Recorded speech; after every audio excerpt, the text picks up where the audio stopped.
you have me for today, but no big deal. We'll get through this. All right. So I'm actually going to share my screen. All right. Let me know when you guys can see the screen here. Okay. We're good. All right. Awesome. So like I said, this is probably one of the most important courses that you have here. All right. In prospecting. All right. I don't like to call it prospecting, to be honest with you, because prospecting has a negative connotation. I like to say that this is all about real estate conversations. You're going to be basically in a position where you want to go out and have as many real estate conversations as possible. And prospecting is one way to do that. All right. I give everybody credit for being here and actually taking the step to be a part of this. All right. You guys are basically on the journey to create basically a life of your own, a life that you want, lifestyle that you're looking for. And you can do that through real estate. And that's why I say that this is probably the most important course to get you to where you want to be when it comes to building a real estate career. Now, we've said before, at least I've said it in the past, that consistent action is the key. All right. So if we're going to create our life by design, we want consistent action. And the key to that consistent action is prospecting, all right, and real estate conversations. This is what's going to help us to build the life we want, generate our goals, generate our leads, generate everything that we're going to need in order to be successful. All right. And this is the key element when we want to grow our business, right? Lead generation. We're going to lead generate for buyers and for sellers. Lead generation is key, all right? But there's two parts to lead generation. There's marketing, and then there's prospecting, the real estate conversations that we have here, all right? Take a look at prospecting or having the real estate conversations. This is a one-to-one conversation with another person out there to find out what their real estate goals are, to find out what their real estate future holds. It's a direct conversation. As opposed to marketing. Take a look at marketing. Marketing is like one to many. All right. So whereas prospecting, one to one, marketing, one to many. And we're initiating the call when we prospect. We're initiating that conversation. We're talking to people. All right. And having that conversation. With marketing, we're looking for people to reach out to us and talk to us. It's more indirect. It's more just to get our brand out there, show people what we're all about. All right. So we're actually proactively going out and talking to people. And that's why it's important. We're generating our own business, right? And I'm going to keep asking people as we go through this morning, say, hey, how many people have called you right now to do real estate? You know, if nobody's calling you, then that means you've got to reach out and talk to them. Okay. So here's a little bit of overview of what we're going to go over. We're going to basically go over what lead generation is all about and prospecting, the prospecting portion of it. All right. We're going to talk about prospecting methods, all right, being able to have those real estate conversations. We're going to go through some action plans. We're going to come up with what works best for us. All right, then we'll do a little bit of review in the end. All right. I also plan on having a couple of breaks at the top of each hour. So at 9 o'clock and 10 o'clock, we'll take about a 5-10 minute break just to give everybody a chance to refresh and stop listening to me and actually get, you know, more coffee or whatever it is that you need. All right. One thing I do encourage, though, too, I've said this before, but I want to just reiterate. If you have a question, just interrupt me, jump out. If you need me to explain it, you need me to highlight something, okay? I'd rather make it more of a conversation, you know, than a monologue on my part. So, you know, just jump out, interrupt me, anything like that. It would be fantastic, all right? So let's take a look at the whole lead generation model here. How many of you have actually seen this funnel that we have here for lead generation, right? Has this come up in the past? You've seen it in the Spark classes there? All right, universal. So what we do is we basically take a combination of prospecting and marketing, and we put them together to generate leads. Okay, does anybody know the difference between leads and then contacts? Has anybody explained it up to this point?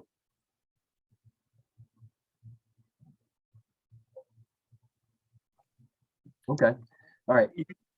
Very easy to kind of put the two together. Leads are basically people that you haven't talked to yet. Leads are the people that, like, when somebody says to you, is like, hey, my cousin has a friend, he's looking to buy, can you reach out to him? All right. Okay. All right. So I see here, lead is one way, contact is two ways. Okay. That might be something too. Yeah. I guess you could look at it that way as well. All right. But basically, leads are people that we haven't had that real estate conversation. We haven't had the opportunity to define what their real estate future looks like. Right. Once we do have that conversation, once we know where they are, they become a contact. So once we know, like, hey, they're looking to sell their house right now. They want to wait till the spring. They're not sure what they're going to do, but they're going to hold off for the next year. That's fine. That's fine. We're starting to get an idea of who these clients are, okay, where they fall in terms of priority list, okay, and how often we need to reach out to them. And then from there, once we've had that conversation and we're talking to them, that's where we cultivate, set the appointments, you become active, where we sign the buyer and listing agreement, they go under contract, they close, and then we go right back to it again, right? The key thing is that after you close with a client, go right back into reaching out to them again, because you have no idea when things are going to change. I can't tell you how many rentals, all right? You put them into a rental for a year, and then you follow up with them, and then 9 months later, they're saying, hey, our lease is up in a couple of months. We want to start buying. We've actually saved up enough money. Credit's better, whatever it is, right? Same thing with homes, right? You get a young couple, they get into a home, everything is great. And then they're reaching out to you like a year and a half later saying, oh, by the way, wife is due with triplets. We need a bigger house, something like that. It's going to happen. And it happens very quickly. Maybe there's a job relocation. They move into a house 6 months later, wife is getting promoted, relocated to Houston, Texas. Boom, got to sell the house. And you're going to connect them with a KW agent down in Texas as well, too. So it's something that I like to say that you're going to do lead generation 3 different times. All right. You're going to do it always, always, and always. All right. Don't ever lose sight of that. One of the things that happens as a new agent is you get so enthralled with the first transaction that you have. And you're like, oh my God, this is great. I'm going to help these people. So you meet with them, you sign the agreement, you look at houses, you put an offer in, it gets accepted, you go through the inspection, blah, blah, all the way down. And then at the end, the closing, you're sitting there and you're walking away and you're like, oh, where's my next transaction?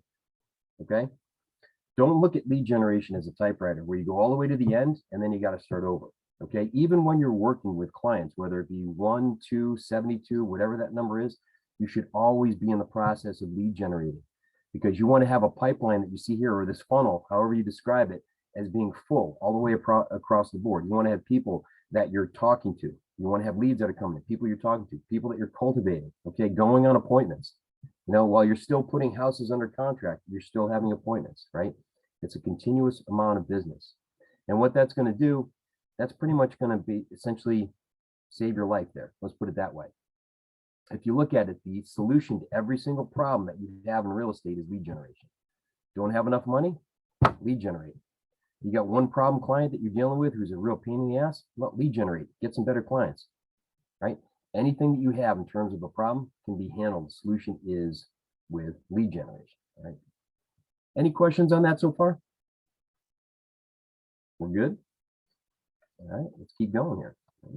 So when you lead generate, okay, lead generation should always be purposeful and intentional, all right? So you're going to learn after a while that when you start having conversations and you're talking to people, you're going to start to ask the right questions. You're going to start to be able to talk to them and say, hey, tell me more about where you stand in real estate. And that comes from obviously doing as much of the prospecting that you can, all right, coupled with the marketing that you're doing. But it also helps to learn scripts, right? I know that I said the S word, nobody likes that, but I'll tell you, scripts, #1 tool that's going to help you to get business. How to be able to talk to somebody, right? If you're sitting there at a holiday party and somebody says, hey, I hear you're in real estate now. How's the market? What do we say? It's okay. It's good. It's on fire. Doesn't go anywhere, right? Better question would be is like, hey, it depends. Are you a buyer or a seller? Right? Ask questions, ask open-ended questions, get as much information from people as possible. When you're talking to them, work in conversations about real estate. And the only way to do that is to actually learn scripts, all right? So you see right here that we've got our message and we've got our method in terms of getting out there and doing our lead generation, all right? So basically you take the message, you put it in the proper method to get it out there. And what you're doing is you're basically targeting a desired audience, the people that are going to become your niche, the people that are going to become your clientele, all right? And they have it broken out here, and they talk about the entire process.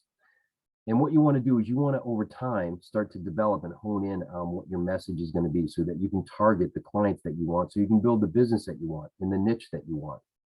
And that's going to come with time. You may not know what you want to do now. Some of you may say, like, I want to work with first-time home buyers. That's excellent. Some of you may say, I want to be the specialist in my town. That's good too. All right. Initially, we'll probably take whatever business comes in, at least at this point, right? But over time, we want to get our message together. We want to hone it, and we want to make sure that we're targeting the right people. If you say that, like, look, I'm going to do listings all day long, that's great. Then let's make sure that the message that we're getting out there, okay, is that we're there to help anybody who's looking to sell their home right now. And the method by which we do it, we're going to find that out as well too. We're going to find that out as well. We're going to talk about that in a little while. It doesn't always have to be phone calls. Everybody hears that and says like, oh my God, really? All I hear is that you've got to call. Yeah, that's great.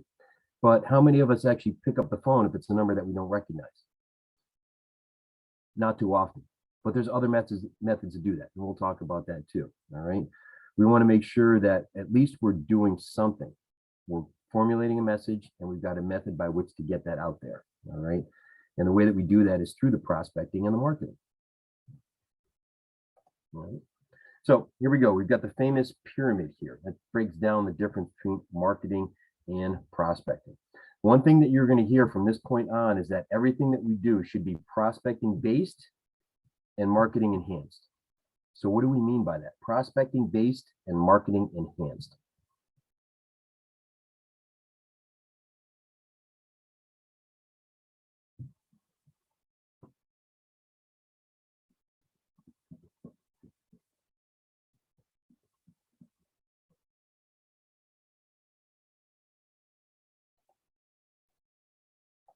One thing you guys are going to learn from me is I don't get bothered by awkward silence. I could sit here for the next 3 hours if you want.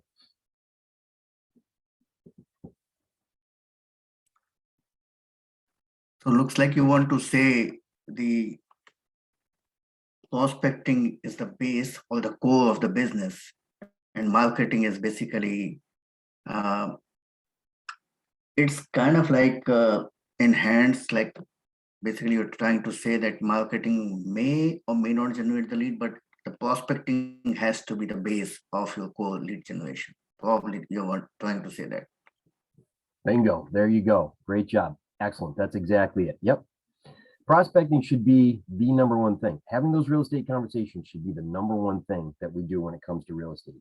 Okay. It should be when it comes to lead generation in real estate.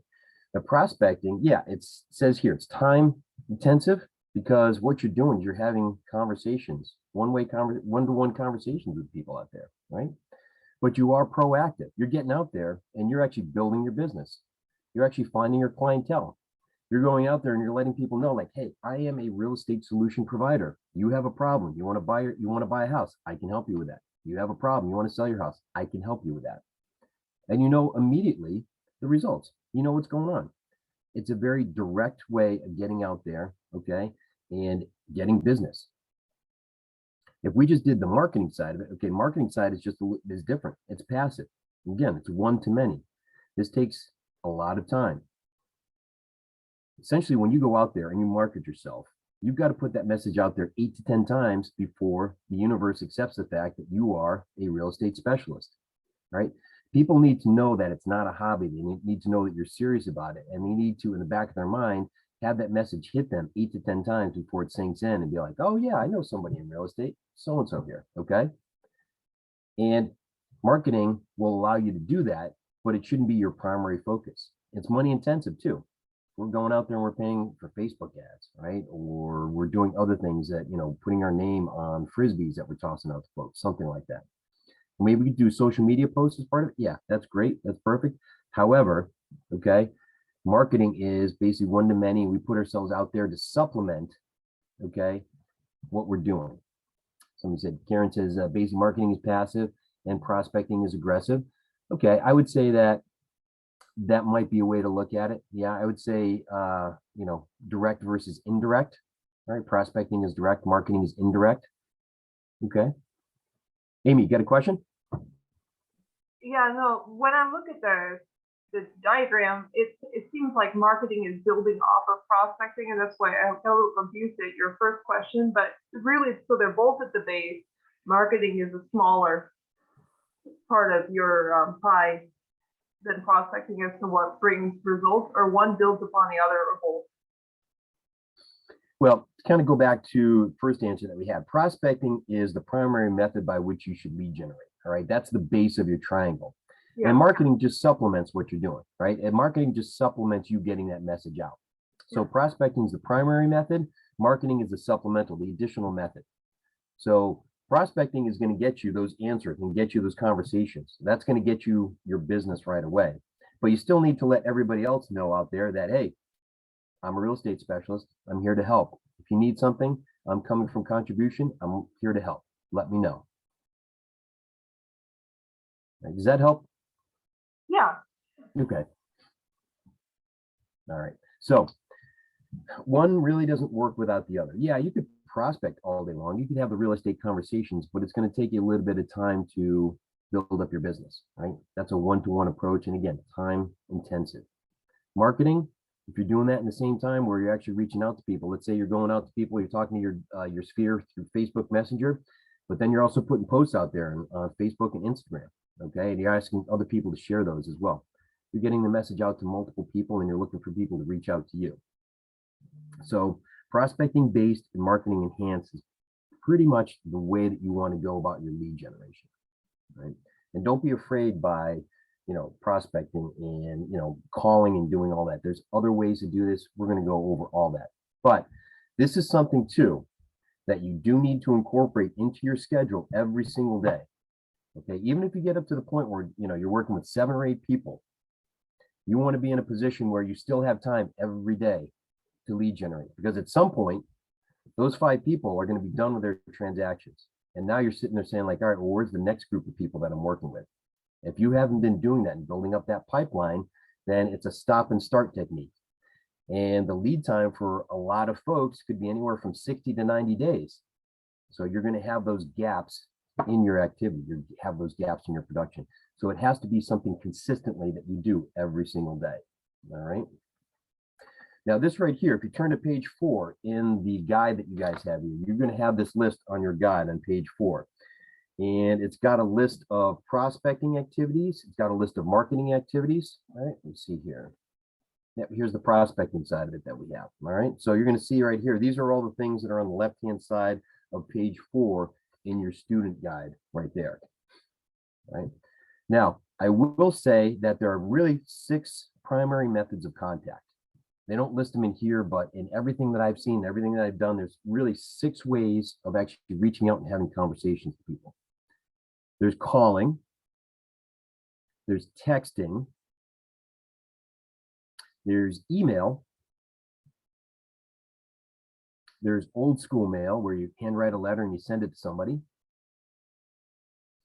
There's social media, and by social media, I mean like a one-to-one conversation, like a Facebook Messenger, like we just talked about. And then the last one, which has become a forgotten art, but it's face-to-face. So those are the 6 methods by which we have one-on-one conversation. I don't know if anybody can think of anything else, but in the years I've been doing this, that's how I classify it. The 6 different ways to prospect or have real estate conversations. It's a one-to-one conversation. Has anybody gone out? Has anybody actually prospected or started to have real estate conversations with people out there? And if so, how?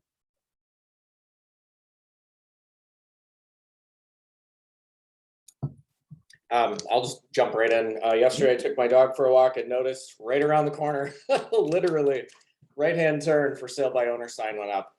Awesome. Had a quick conversation with the seller, who was feeling really overwhelmed. Oh my God! And, so let me tell you, you got the listing there, right? So we're gonna meet up next week. I said, let me check in with you next week and see how it's going, see how your weekend goes, see how you're feeling about everything. It was just nice and casual. So that was kind of fun. But right after this, I'm going to be dashing out the door to go pick up some sandwiches, and I'm going to go meet an agent in my region who has a great lead gen system and is not focused on buyer leads. And she's like, I'll give you an ad. Don't pay for your lead gen right now. We can negotiate your referral fee. You can tuck under me. I'll be a little bit of a guide and a mentor. So looking into geofencing, I'm kind of approaching my lead gen like I need 3 or 4 tines on a fork. Maybe only 1 or 2 could grab some meat at any given time. Yep. So I'm just trying to diversify my approach and honestly not waste a lot of money. I feel like I'm going to have to review everything every 30 and 60 days. And if it's not working out, remix. Yeah.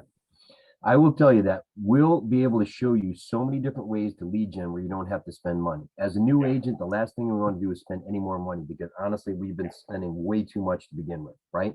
Yeah. And there's a multitude of methods that you can use without spending money. So if somebody says, hey, we want you to sign up for this program to buy these leads, don't do it. You don't need to be doing that right now unless you can afford it. If you can actually afford it, then maybe you want to supplement what you're doing with it. I wouldn't do that with your primary method. All right. So that's one thing. So everything that you see here, ways to go out and do stuff without, spending money. Then to your point there too, a FISBO walking around the corner and seeing that. All right. You tell they're frustrated, they're overwhelmed. As you learn more and more scripts and how to have those conversations, that's the point. When they say they're frustrated, that's when you get the appointment and you talk to them right then and there, like, hey, I can help you out with that. And that's a great way to get your listings. All right. Show them that, yeah, getting the offer is the easy part. It's everything afterwards that becomes a problem. And you talked about the fork analogy, right? Having about 3 or 4 basically points on there of things that you're going to do. We're going to cover that later on. We're going to talk to that. You don't want to go out there and have 15 different methods of lead generation. Right? We don't want to do that because that's just, you're spread way too thin. You're going to have anywhere from 3 to 4 primary methods of lead generation, prospecting, marketing, everything together that are going to essentially build your business. And we've got to find those. Remember the message and the method? The method is what we're going to narrow down. We're going to find out for us. I know some folks have put in the chat room that they've been working on their sphere, calling friends and family, networking. Okay. Start with the people that you know. All right. It may sound cliche. The sphere of influence is starting with that. It doesn't matter. The reason why we start with the people that we know is because if you take a look at any time that anybody does business, they're only going to do business with people they know and they trust. Right. That's why referrals are the best form of lead generation. Right. You're not going to go out and blindly use somebody for like as a mechanic or maybe a dentist if you don't know maybe somebody who knows them. Right. So referrals, knowing people. Okay. We're only going to do business with people we know and we trust. So we start with a sphere of influence. A lot of times people will say like, yeah, go out and buy Zillow leads. You're just making it more difficult for yourself because the first thing is that you've got to build a rapport with those people. They're complete strangers. They don't know you. You don't want to do that because then you've got to build that rapport and then show them that you're in real estate and you're a real estate specialist. Start with the people you know. Half the battle's won. Just let them know multiple times. Hey, I'm in real estate. If you need anything, let me know. Right? So it's good that people are actually doing it, reaching out to friends and family, sphere of influence. And if you take a look at all of this, FISBOs, expireds, right? Again, yes, they are strangers. Okay. They are people that you don't know, but get in a habit of talking to them, having conversations with them, right? Start talking to them and get used to the scripts and everything that's involved. Because I'll tell you, the scripts that you learn and the objection handlers are going to help you in every single conversation. You may be at a listing appointment and you're talking to them about a great job you can do in marketing. And then they throw the curveballs like, well, we're thinking about selling it on our own. Okay, now that becomes a FISBO conversation, right? When to Ben's point, when he talked to that person right there, after learning the scripts, he could potentially get that listing right then and there, right on the spot. Tell him how he can basically provide the solution to the problem there. And when you meet with him next week, I hope you get that, you get that listing right on the spot. And you should. Absolutely. Right.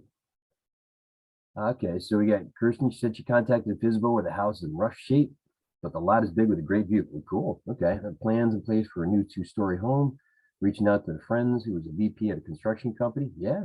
All right. Perfect. Connection. Okay.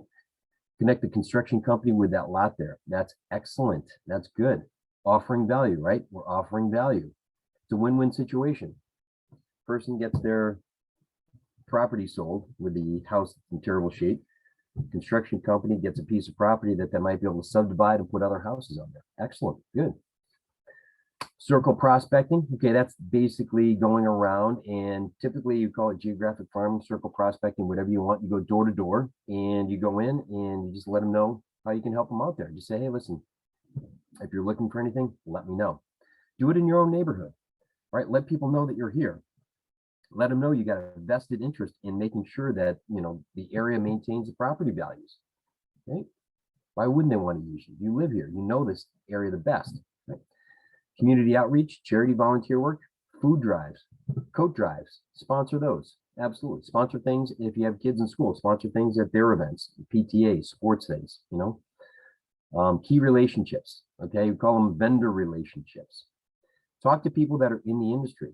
Reach out to lenders. If you don't have a list of lenders, or your market center or business center doesn't provide that, start reaching out to them. Right? Start forming those relationships, especially new lenders, right? They need people to talk to. You need people to service your clients. It's a win-win situation. Talk to real estate attorneys, financial planners, right? Talk to businesses in town. Go out and meet up with them and say, hey, how can I help you increase business? I like to tell people to put together what they call coupon books or information books. Go to local businesses and say, hey, I want to put your business card or maybe a small ad in just a simple little book, and I'm going to give it out to people who move into town. Now, even people that you haven't helped move into town, you can always stop by after they've closed, give them the book, say, hey, listen, welcome to the town. I know you're new here. I know I wasn't the one that actually sold you the house. However, here's a nice coupon book with some local businesses if you'd like to patronize them, right? And let me know if you need anything. So now you're helping the businesses because these people are going to them, and you're also forming new relationships. Teaching, speaking opportunities, meals, door-to-door canvassing, networking events. I mean, you name it. The sky's the limit. Any way that you can get out there and have real estate conversations, do it. And when you come up with methods, you're going to have the tried and true methods where every day you should be reaching out and following up with your database. But then there are going to be other things that you're going to do every once in a while. Maybe this week you're going to do a buyer seminar. Maybe you're going to do a seller seminar, right? Maybe you do open houses every weekend, 1 to 2, 17, whatever works for you, right? But go out there, get yourself in front of people and have conversations. And it doesn't have to be in your face saying like, oh, look at me, use me, or all that stuff. You're just offering up, coming from contribution, like they like to say, right? Any questions on that so far?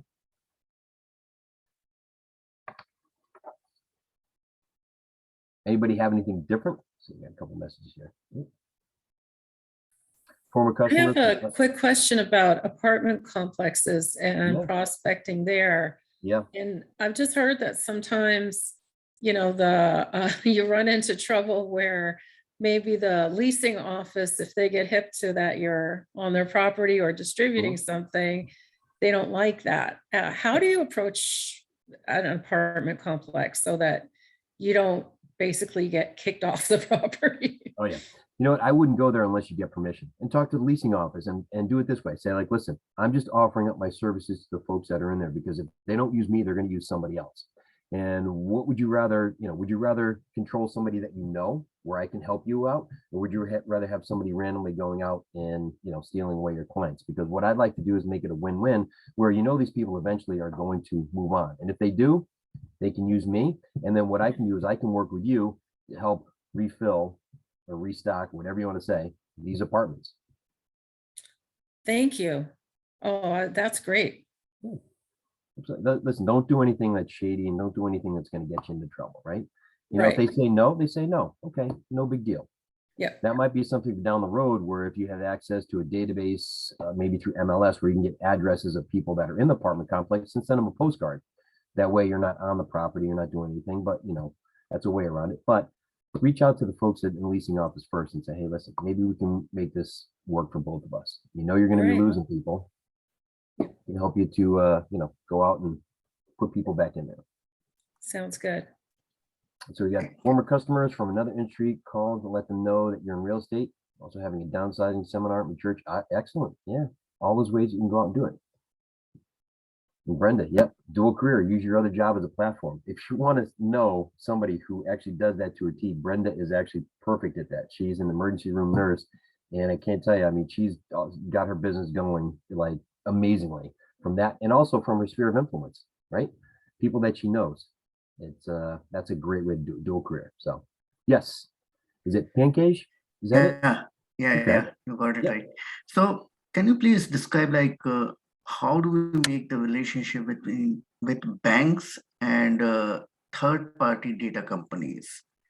So if you can focus a little bit on that, that will be great. Yeah. Well, banks are pretty much lenders, right? So if you have a bank that you have an account with, go in there and see if you can set up an appointment to talk to their lender that's in there. Develop that relationship, because I can't tell you how many times banks or lenders, if that have a storefront, people walk in and say, listen, I'm thinking about buying a house, but I got to see if I can qualify. Okay, great. Now the lender may say, well, do you have an agent? If they say no, what does that mean for you? Right? If you took the time to sit down and learn that person's business and say, listen, how can I help you? How can I direct people to you? What are they going to do? They're going to reciprocate, right?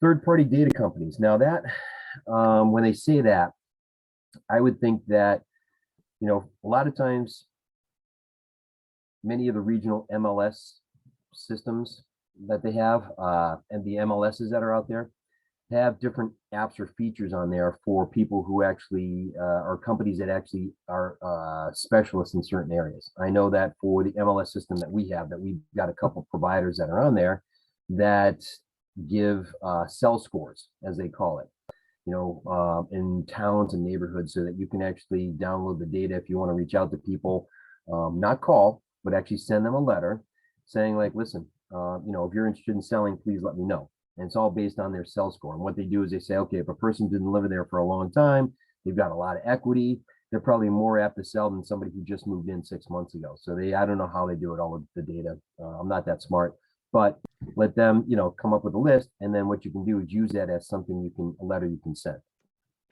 right? So get to know some of those systems that are in MLS that can allow you to dig a little bit deeper into towns, neighborhoods, all of that stuff.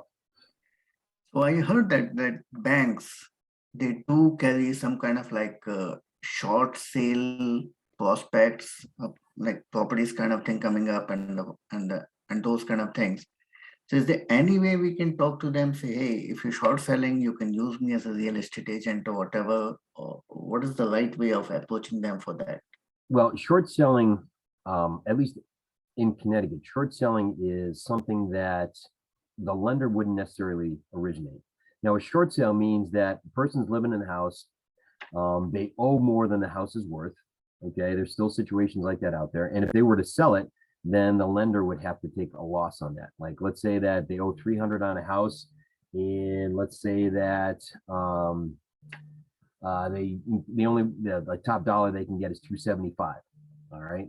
Well, you basically have to essentially, if they want to sell it, you have to work with that lender in order to actually sell it for less than that. And they're usually, at least in the state of Connecticut, there's a mediator that has to work with that, work between the two parties, because honestly, you're asking the bank to take a hit on that, right?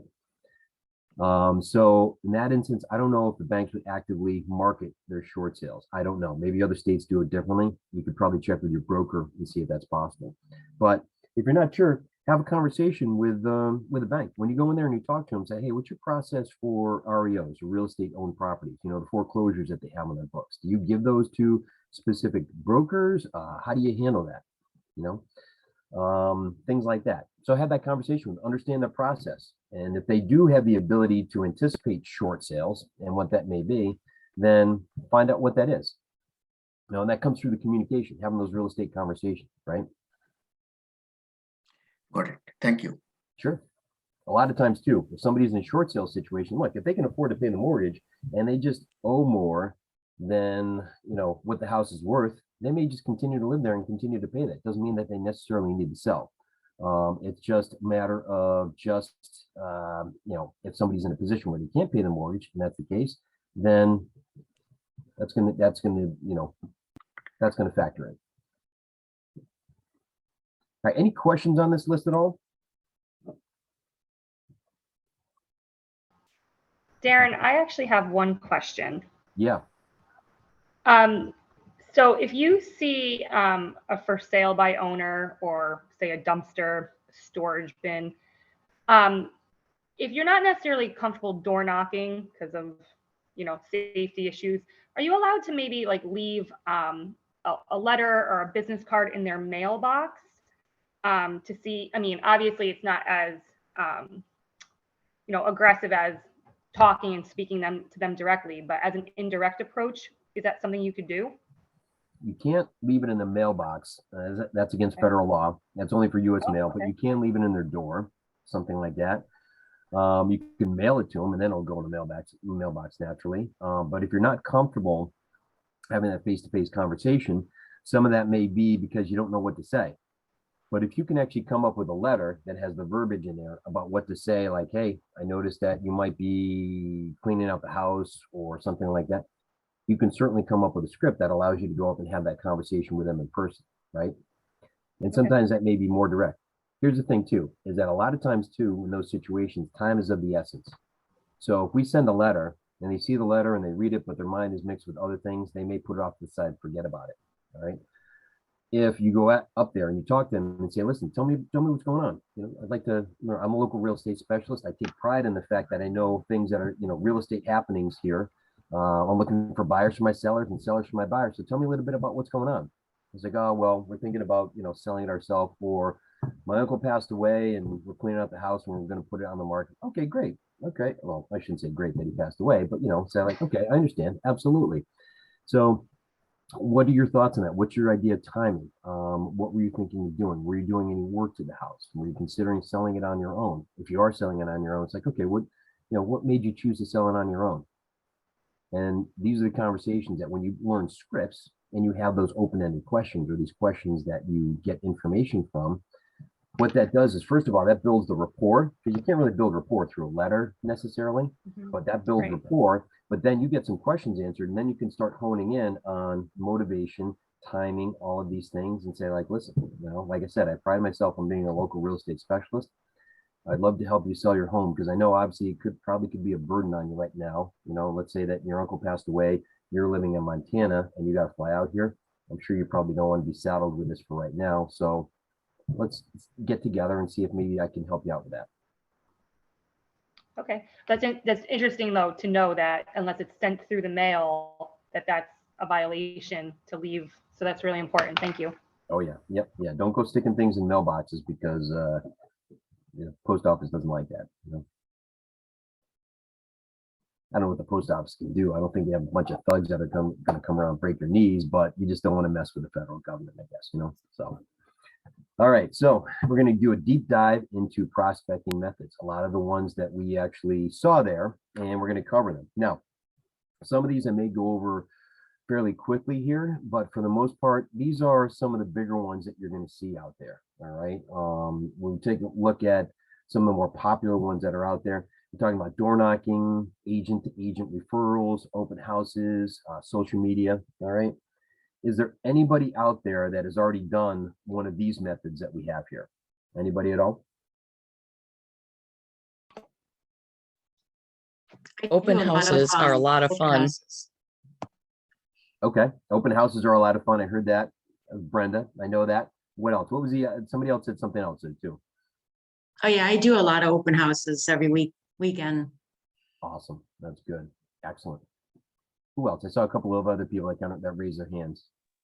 I've also done open houses and some social media, having conversations with people. A lot of conversations have resulted from these interactions. Nothing nailed down yet, but it's encouraging. Yeah, I'll tell you, one of the big things, we're going to cover that in a little bit, is the follow-up. You're going to hear the phrase, the fortunes in the follow-up. Okay, that's a key thing. A lot of times your business won't happen until anywhere from the 8th to the 15th time that you actually reach out and follow up with somebody. So all these people that come to the open house and they say, well, yeah, I don't have a signed agreement with somebody. Great. Let me call you later and we'll set something up. And then you call them, nothing, goes to voicemail. Then you text them and nothing. And then you call them again next week, and then the week after, and then the week after. And you're like, what the, seriously? Really? You're ghosting me? Listen. Everybody is busy. Everybody's living a life. Okay. And if you're the agent that gives up after 2 times, all right, you're going to see that not much is going to come from your follow-up.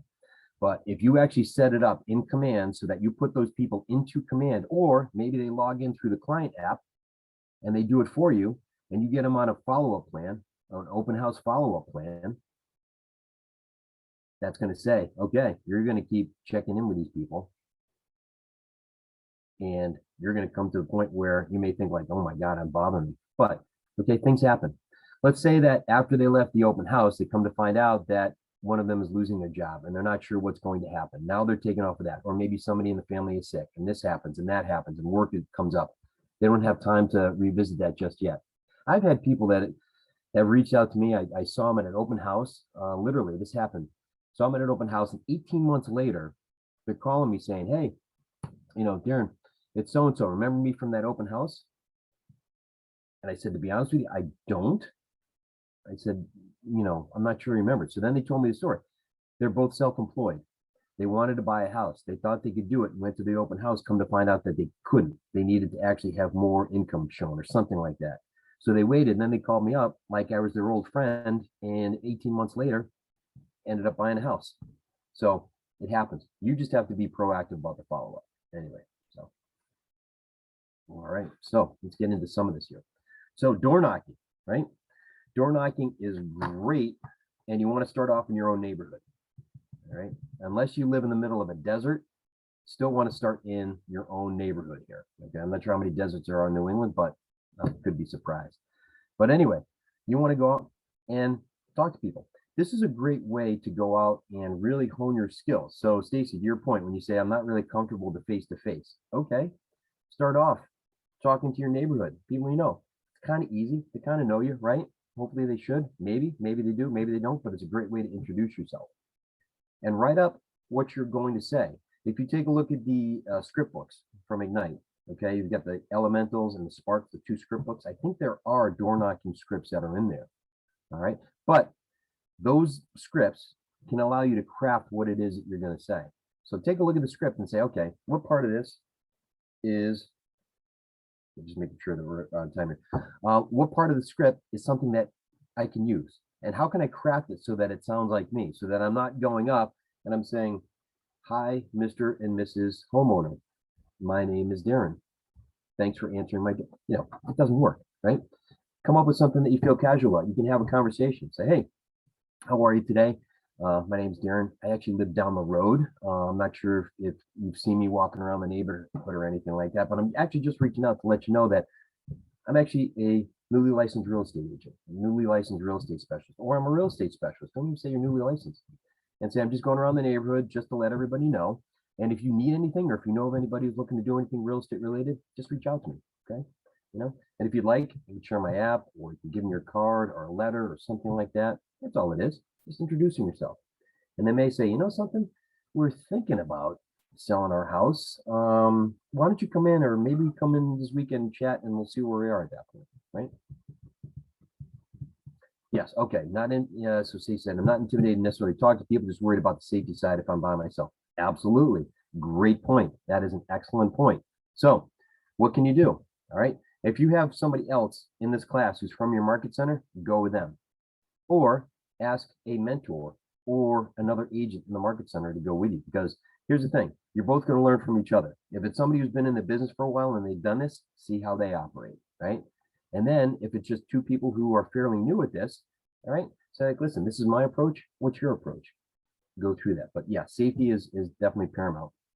And even in your own neighborhood, I guess you don't take that for granted. So excellent point. Safety paramount. All right. So when we go in and we do door knocking, you're going to be surprised that with it being direct like that, you may find people that are looking to do something right now, or they know somebody who's looking to do something right now. When we start in our own neighborhood, we can just promote the fact that we live here and that we have a vested interest. When we do open houses, door knocking is an essential part of that. The day before, we want to go around to, they basically say, I've heard 100 houses, but we could do 20 houses. We do 5 to one side up the street, we do 10 on the opposite side of the street, and then we come back with the other 5 on the other side of the house, all right?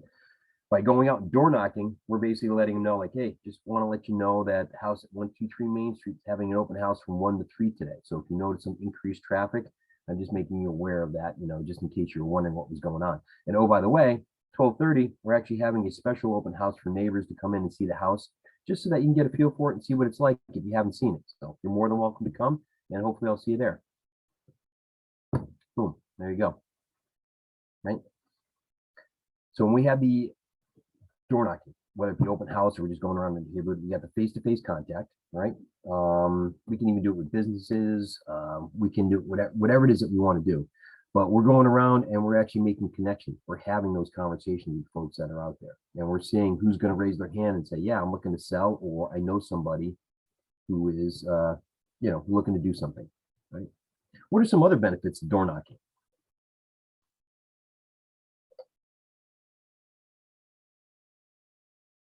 Actually, I should say this. Let me ask this first question.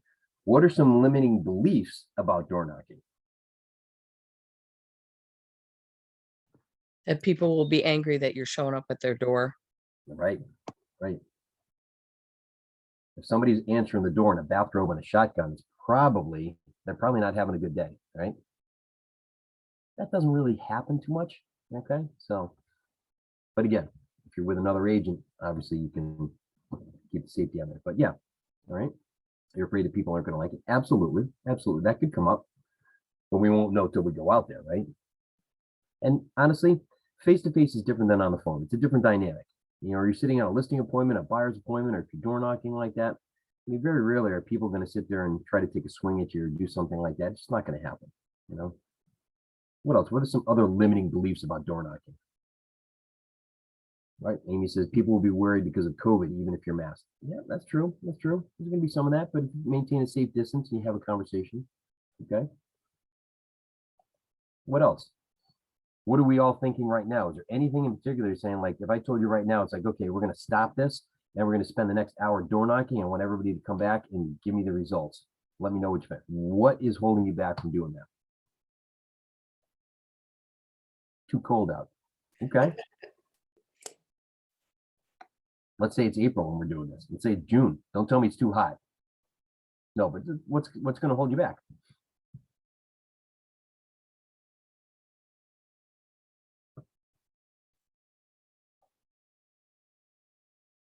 COVID. Okay. COVID. Yeah.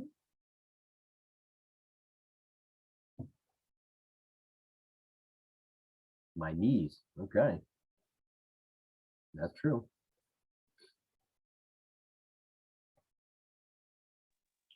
And I think we're all starting to be conditioned by communicating with these and social media. I feel, I was thinking about, if I went to knock on my neighbor's door, who I know, Yeah. but I just feel like it would be intrusive. Okay. And I would feel intruded upon if someone came to my door unannounced. So tell me more about that. Yeah, you said intrusive, and you would feel intrusive. So are you 100% sure that they'd feel that you were intrusive? No, of course not. But I just base it on how I would react. Right. And which is the only thing that we have to go over. But again, I would say anytime that you say something like that, you have a limiting belief. I would say, is that 100% true? No, of course not. Yeah, right. Exactly. We're basically taking our own beliefs and we're projecting them onto somebody else when it comes to that. You never know. You never know. Never know. And, another thing too is, again, a lot of people, do hide behind communication with all the technology, and it's just easier. And again, we've just become conditioned that way. And I certainly have. Well, think of it this way, all right? I'm sure we all get the postcards from agents from other firms that are just trying to, basically, be the one agent for our neighborhood. Or, we get the random phone call from somebody, which shouldn't be doing anyways, but, if you don't know them, stuff like that, because it's easy way. You can hide behind that, right? You can hide behind doing all that stuff. But if you go door knocking, that sets you apart, doesn't it? How many other agents do you know for doing that? Well, it could set you apart if you had the confidence. Yeah. And how do you get the confidence? Practice, I guess. But I guess I'm kind of thinking of, you can't teach an old dog new tricks. And I feel like an old dog. I mean, I see a lot of younger faces. And come on, Janet, I'm going to stop you right there. Just stop. I am probably, I almost guarantee you, I am older than you. And I will tell you right now that honestly, it's a matter of, it's not age, there's no such thing. The old dog, new trick stuff, that's garbage. You can learn, right up until your very last day. All right. Oh, so don't let that, but have that growth mindset, right? The one thing that's holding you back from confidence is not knowing what to say. And if they ask a question like, oh my God, I got to talk now again, what am I going to say? That is the big thing. The confidence comes from not knowing what to say. If you know what to say, you get the confidence. When you get the confidence, you go out and get the experience. So have faith in yourself, man. I don't care, I don't care if we're dealing with a bunch of 18-year-olds here or something like that. And if we're dealing with a bunch of 78-year-olds, I don't care, Everybody has a capacity and the ability to go out there and do it. All you got to do is just learn. It's like with everything else. Okay. How many of us here how many of us on here? And I don't know. For those of us that are, is this the first career for anybody out there? No. Okay, so Not even close. not even close, right? Exactly. Tell me about it. I know that full well. However, okay, with every single job that we've gone into, every single career that we've gone into, did we go in knowing everything and saying like, okay, yep, day one, I got this. Absolutely. I don't care what the job is. No, it's never happened. We had to learn the job, right? But then we get comfortable in the job because we know everything. We got the confidence, right? And we think that just carries over into real estate. Like, yeah, that's okay. It's just real estate. I can do this. It's fine. Yeah. But come to realize that, hey, maybe there's a little bit more to it. All we got to do is learn it. But the thing is that there isn't anybody there that's saying, hey, this is what you have to learn. And this is how you have to do it. And this is what you need to do. We're giving you that right now so that you can learn the process, right? Got the chat room blowing up here. Hold on a second here. So, right. People defensive thinking you're a scammer. Yep, that's true. Bringing a present can help. True. Hopefully they take that like a bag of Hershey Kisses. Okay, for Valentine's.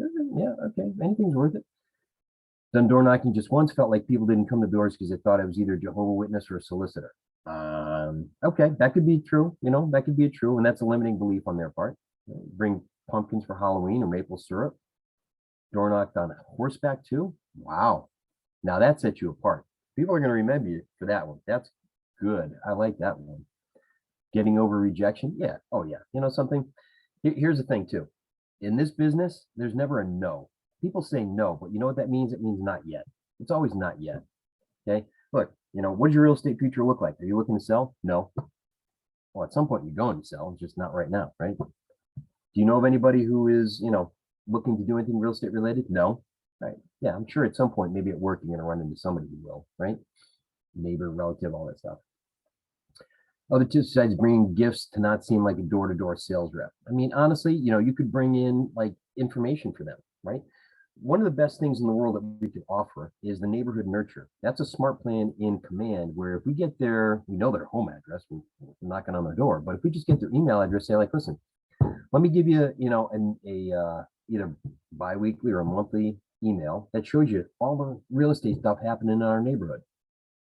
Just test it out. Let me know what you think. How's that? Boom. There you go. There you're coming from contribution. Okay. Laura, I'm 51. Okay. All right. Good. Congratulations. Awesome. Have an MLS sheet of information is another idea. Yeah, same sort of thing. Absolutely. That's good. Homemade gifts too. Yep, absolutely. Right. Between selling them on Etsy and bringing them around to your neighbors, that's a good job too, right?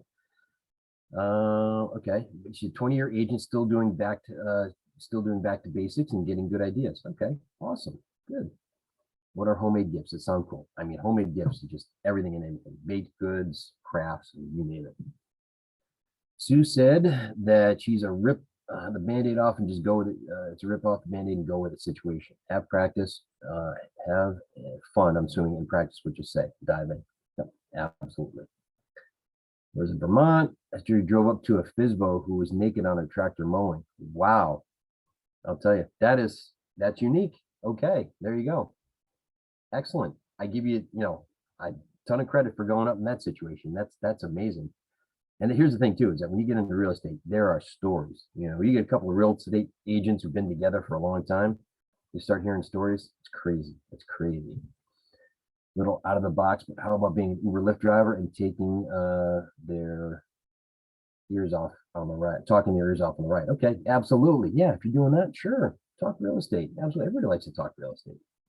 Cool. Those are good things. All right. So let's take a look at the model here. All right.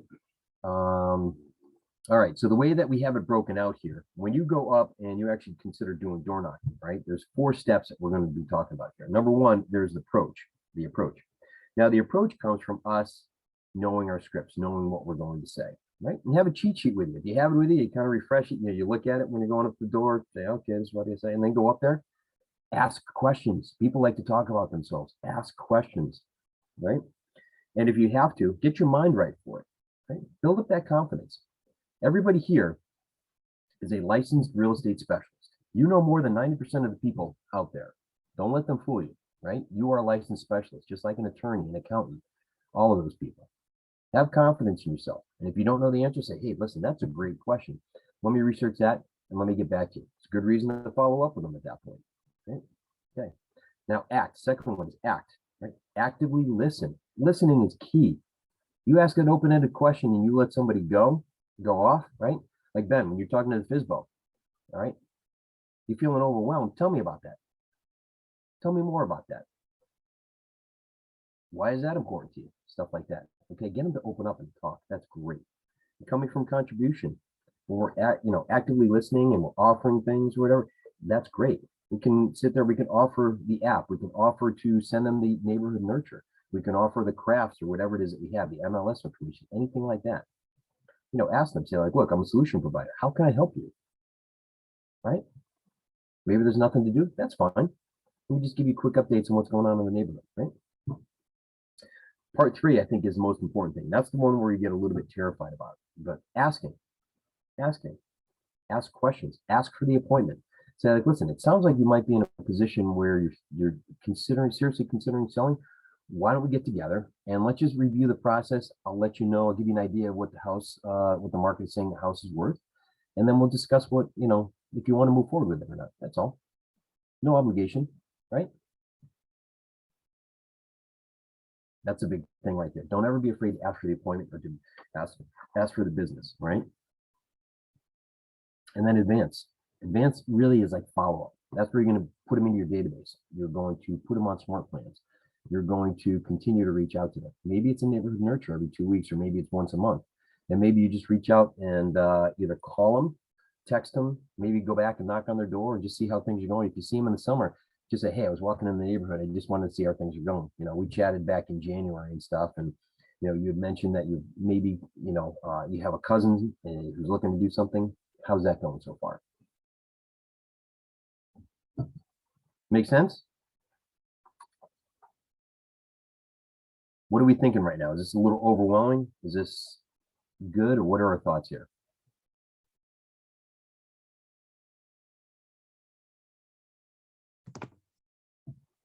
I'm having fun. At 20 years in, I've just sort of gone back to basics and beefing up my business and going back to coaching and all kinds of fun stuff. And my big aha, even though I'm 20 years in this week, has been that everything that I'm doing is 3 months out. So I'm busy as all hell this week. I got 2 new listings. I'm the only agent in my area that has anything under 300,000. Everybody's fighting over it. But every conversation that I've had is something that I had 3-4 months ago, and a couple conversations that I had today aren't going to come to fruition until April. It's just so important for us to remember that it's pipeline. And like, I went from being PC coach back to business, and I'm having fun. Right. But it's been an interesting realization that everything that I do is 90 days away. And that's hard when you're new. Oh, absolutely. Absolutely. And if you really want to, put this in perspective. So Laura, thank you for sharing. That's awesome. That's really good. And, fellow PC coach, I like that. That's great. Or fellow PC, it's productivity coach, whatever you want to call it. So, but here's the thing. If you want to put this in perspective, okay, if you decide today or tomorrow that you don't want to lead generate, you don't want to prospect, you don't want to have real estate conversations, you don't want to market, whatever it is, take your calendar out. And 90 days from now, just write in that exact day, no business, no paycheck. You got no money. No money. Because again, it's a pipeline. Like Laura was saying, everything you do now shows up 3 months from now. That's why you got to get started now. You got to get doing things now. Otherwise, you don't see anything until 3 months from now, right? That's why it's key. That's why it's imperative. and we're going to find what works for us. You know, we're not going to go out there and have to try 22 different things in a week to see what works. All right. We're going to narrow it down. We're going to try a few things and listen. Maybe one thing works and 3 things don't. That's fine. Maybe 2 things do and 2 others don't. That's fine. Let's just find it. And as soon as we hone in on that, it's amazing. It's amazing.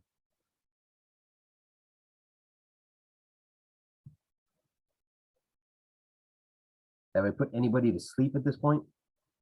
You probably wouldn't be able to answer anyways, right? Okay. All right. It's all good. You're So awesome. we'll- You're doing awesome. All right. Well, thank you. I appreciate that. So right now it's 10:05. So let's take a quick 5-minute break so that everybody can kind of recharge, refresh, whatever you got to do. And then we'll come back and we'll get into the next one, which is the agent referrals. Okay. Sound good? All right. Thanks. See everybody here at 10:10. All right. Thank you much.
All right, how we doing so far? Is that enough time for everybody to either get caffeine or to check text messages? Anybody get an appointment? Anybody get any business this morning so far?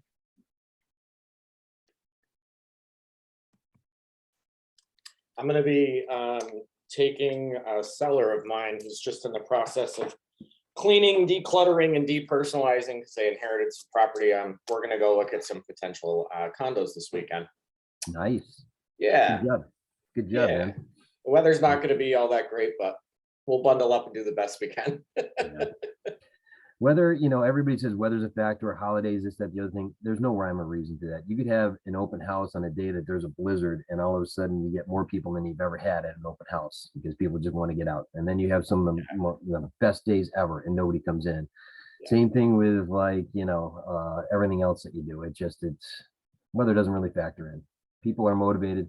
They'll go through thick or thin to do all that stuff. So showing them places, you know, if they want to move, they'll get there. All right, so let's get back into this. So you can see right here, it says be prospecting based and marketing enhanced, right? So another one of our prospecting opportunities is agent to agent referrals. Okay. Why are agent to agent referrals big? Why is it something, especially for KW, that's big? Anybody want to take a crack at that?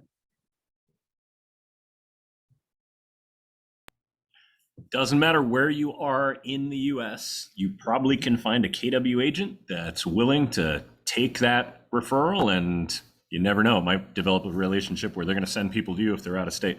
Oh, absolutely. Absolutely.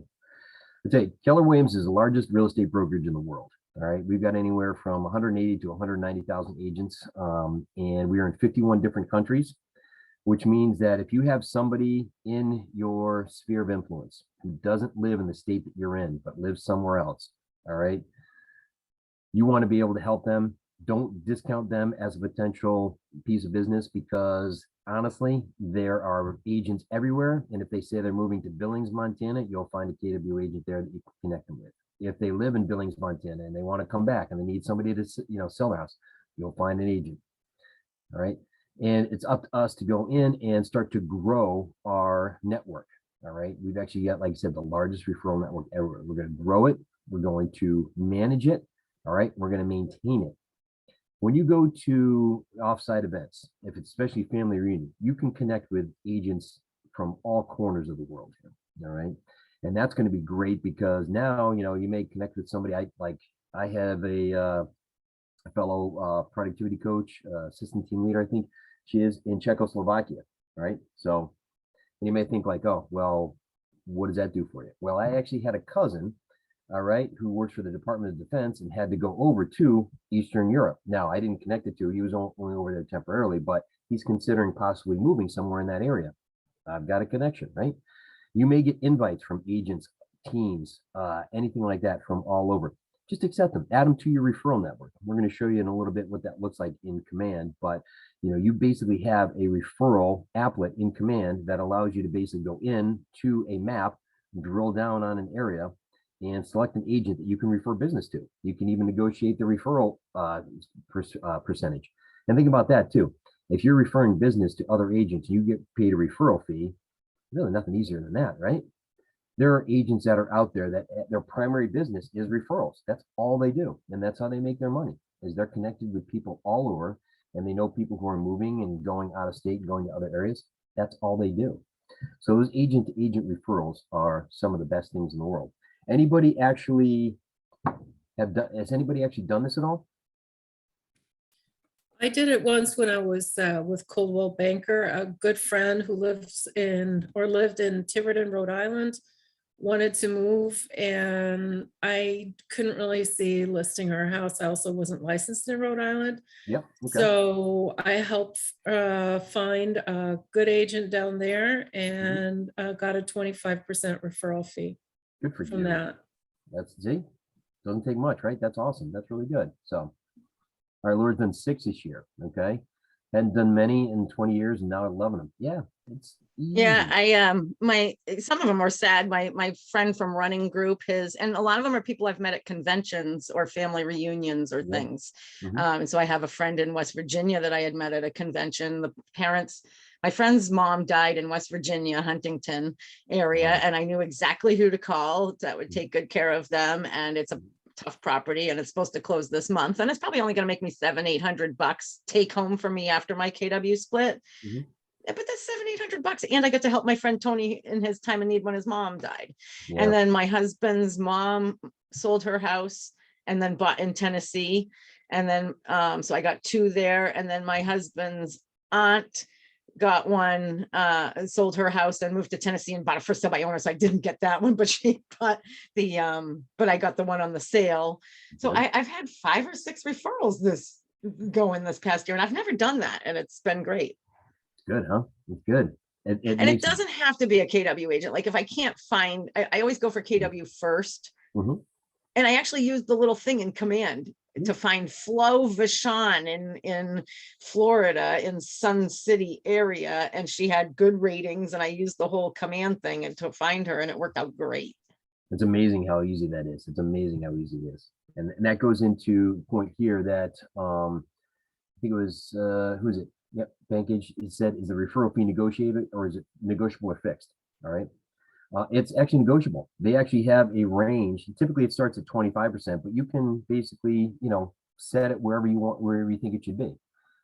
Typically 25 to 30% is typical, referral fee, but you can set it wherever you want. And what you do is you can contact one agent, or if you drill down into an area, you could put out a broadcast message to a group of them saying like, hey, jump ball, who wants this referral? And the first person to respond who agrees to it, then you send them the client information. Easy peasy, right?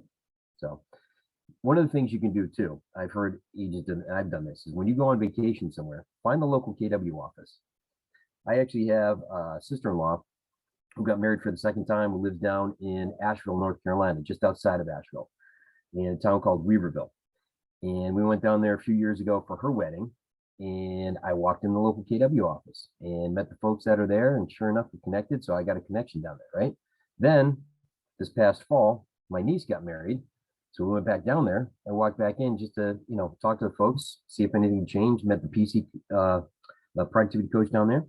Great. You get connections, you build relationships. That's how you get the referrals. It's good. Some folks at family reunion have cards saying I'll do 30 instead of 25 and hand out cards for connections. Yeah, absolutely. Yep. Perfect. All good stuff here, right? Now, when you go into command, right, there's the referral applet. So if you click on the red KW, and we got a lot of material, so I'm not going to direct you in there right today, but if you click on the red KW, you're going to see that referral is one of the applets that's in there. And when you go in there, you build your network of contacts. So you go out and you ask people to join your network, or they'll ask you to join their network. And then when the time comes, if you're looking for a referral, you go through your contacts and say, hey, do I have somebody down in Bradenton, Florida? Or do I have somebody in Las Vegas that I can connect them with? And that's how you actually earn additional money. And that's how you can also build your network. And that's how you can service and help people that are in your sphere of influence, okay, that you may think like, well, why am I going to put this person in here? They live out of state, they live here, there. No, everybody is a potential real estate client because you're a solution provider, right? If you can connect them with somebody who can help them out, it's a win-win situation for everybody. All right. Anybody have any questions about that? Yeah, actually, can I ask one question then about this referral thing? Sure. So, is this a good idea to have the referrals set up in advance? So, say, like we are doing the prospecting for the clients, we are doing the prospecting for the referral agents, maybe once in a day, like one contacting one agent in a day or 2 agents in a day, and setting them up for the future, so that and sign the contract if they are ready. Yeah. And then absolutely. when the things will come up, because everybody has the relations outside of the state anyways, right? So Sure. whenever somebody is coming up, you have the agent ready, already set for you, contract is signed. And what do you think about that No, approach? I think it'd be great if you already know people who live outside the state and friends, family, whoever it is. I would start reaching out to some of the agents in those areas just to form those networks, those connections right now. So if the time came where they needed to sell or they needed to do something, Right. you already got the connection in there, right? You Right. invite them to your network, they become a contact in your network, and then anytime you need a referral or anytime you need them to help out, just reach out to them. Absolutely. So it's always the signing the contract with the referral agent first, and the having the client in the contact list, and whenever the time comes, connect both Yeah. using the command line, right? Yep. What you're going to do is say, hey, I know you're in my network. I finally have a referral for you. All right. Here's the stipulations. They're looking to come down immediately and buy in this area. And this is the referral fee, 25%. If they agree to it, then they get access to the client information and everything just flows from there. Okay. Good. Pretty easy. Pretty easy. So. All right. Any questions on that at all? Any other agent? Glossed over pretty quick, but you can build your referral network over time, start connecting with folks. That's one of the things that you can work on each and every day. Start looking out there and finding agents in areas that you might have family or friends in. All right. I have a question. Yeah, sure. Do you have to, kind of screen the agent because you really wouldn't know them that well if you're just connecting with them online? Yeah, but one of the search criteria in there is you can actually drill down and find out what their production has been. So if you want somebody who's a top listing agent, or if you want somebody who's a top buyer agent in that area, you can actually put in that criteria. You're going to be able to see their contact information and what they've done in the past year. So if you want somebody who has experience in a certain area with a certain number of transactions, you can do that. If you're looking for somebody who may be relatively new, who you think might be hungry for the business, you can search by that way too. So you can filter out all of the agents based on that criteria. Okay, thank you. Yeah, you're welcome. Absolutely. So do the agents like different type of I can find the commercial agents as well then in particular area, or I cannot? It's the agent is the agent, and we don't know whether he's doing the commercial or the residential. I'm not sure. I didn't hear the question. I'm sorry. Can you repeat that? So sorry about that.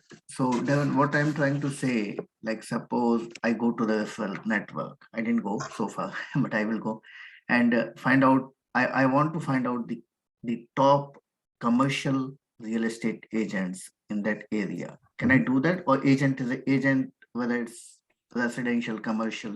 Yes. Don't have it. Yeah, you can go in and you can start picking out through those agents. There's filters that are in there. I don't know if it's residential and commercial necessarily, but if you find that there's a market center in that area, which you can certainly search on too, you can give them a call and say, okay, who's your top commercial agent there, right? Okay. Yeah, and to Laura's point, she has in here, she says she always calls the other agent after picking the one that she thinks good, looks good, never just sending. But yeah, so that gives you a good indication too. And I've done that too. You find somebody, and instead of sending it through there, you call them first and just see how readily available they are. So yeah, that's a good way to do it as well too. Introduce yourself, let them know you're going to send them a referral, and just get to know them. See if if it definitely is the person that you want to use. Thank you, Dan. Good. All right. So let's get into open houses, right? Open houses. These are the fun things, right? Open houses are a great way to actually interact and talk to people and get buyer and seller leads, right? Here's the thing. When somebody comes to an open house, all right, one thing that you want to remember, and Ben Kinney is the one who said this. Ben Kinney is a team leader with a major team up in the northwest part of the country, the Seattle area, and he owns market centers in other parts. But he basically says that when somebody comes into an open house, the way that you want to address them is say, hey, listen, thanks for coming to the open house today. Typically, the person who comes to an open house is either a buyer who's looking to buy at least at some point soon, or a seller who's looking to put their house on their markets. So which one are you? And that opens up the conversation. That gets things going, right? Because honestly, we could have buyers or sellers. I think, one of the, last open houses I did, I actually had somebody that walked in and said, hey, I happen to see your sign and we're just clearing out a house down the road here and wondered if maybe you might be interested in selling it. Sure. I'm not going to say no to that. Absolutely. Right. And of course, you've got the buyers that are coming in and looking for things. But, why is it that open houses are such a great way to lead generate, especially prospecting? These are people that are looking at houses already in that area. They've scoped out your house. So a lot of them come in with agents, a lot of them don't. So it's a market, a ready, willing, and able market a lot of times. So it's kind of you're jumping in halfway through the system. Yeah.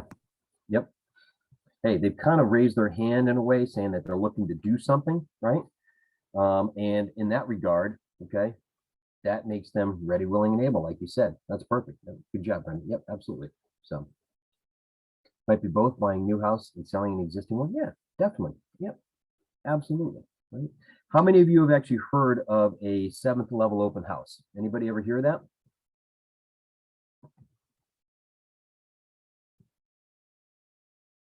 Probably not, right? No. Okay. So 7th Is level that- open house. Is that the one in Shift? Could be. Yep. Yep. Yeah, I Shift, think there's has the I breakdown was of it. referred I was referred to that today because I have an open house coming and I've never done one. So yeah. Okay. Yep. Absolutely. So at KW, when we do open houses, it's not showing up a couple minutes beforehand, flipping on some lights, and then sitting there reading a book and then leaving a couple minutes afterwards. It's much more involved than that. So with a 7th level open house, all right.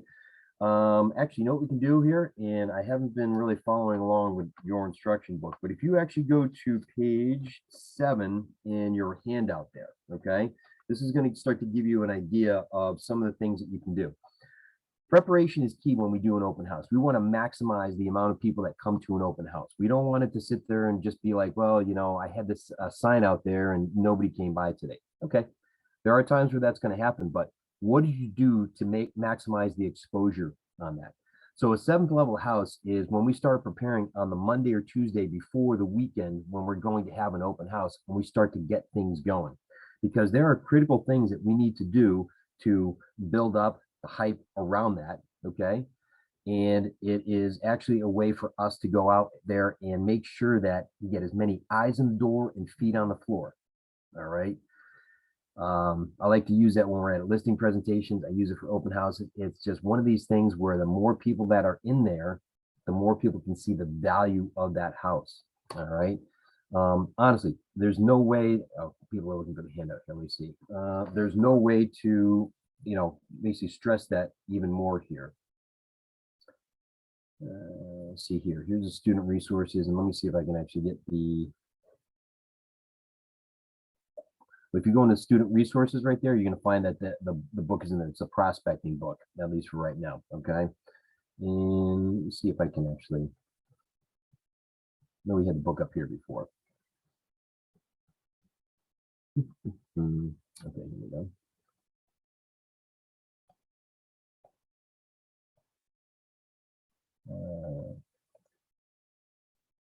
Okay, actually, no, I can't. If you go into that student folder down there, you're going to see that it's in there. The script book or the student resources book is in there. All right. So I'd say go in that first part, the student resources, you'll find it in there. All right. Plus, this will be recorded, so you can go back and you can watch it again afterwards. So open houses, we want to maximize that as much as possible. Get as many people in there, eyes on the door, feet on the floor. And the way to do that is to really hype it up ahead of time. All right. You're going to be the hype man for the open house. So starting on Monday and Tuesday, there are things that we're going to do when it comes to social media that we're going to start to piece this together. We actually have an agent in our office, very successful agent. And before COVID, he would come in every couple of months and he would teach an open house class to our productivity coaching group. And the reason why is because the first year that he was in business, that he was very successful, 80% of his business came from open houses. But he basically laid out the entire 7th level open house that's out there. Okay. The whole plan and everything.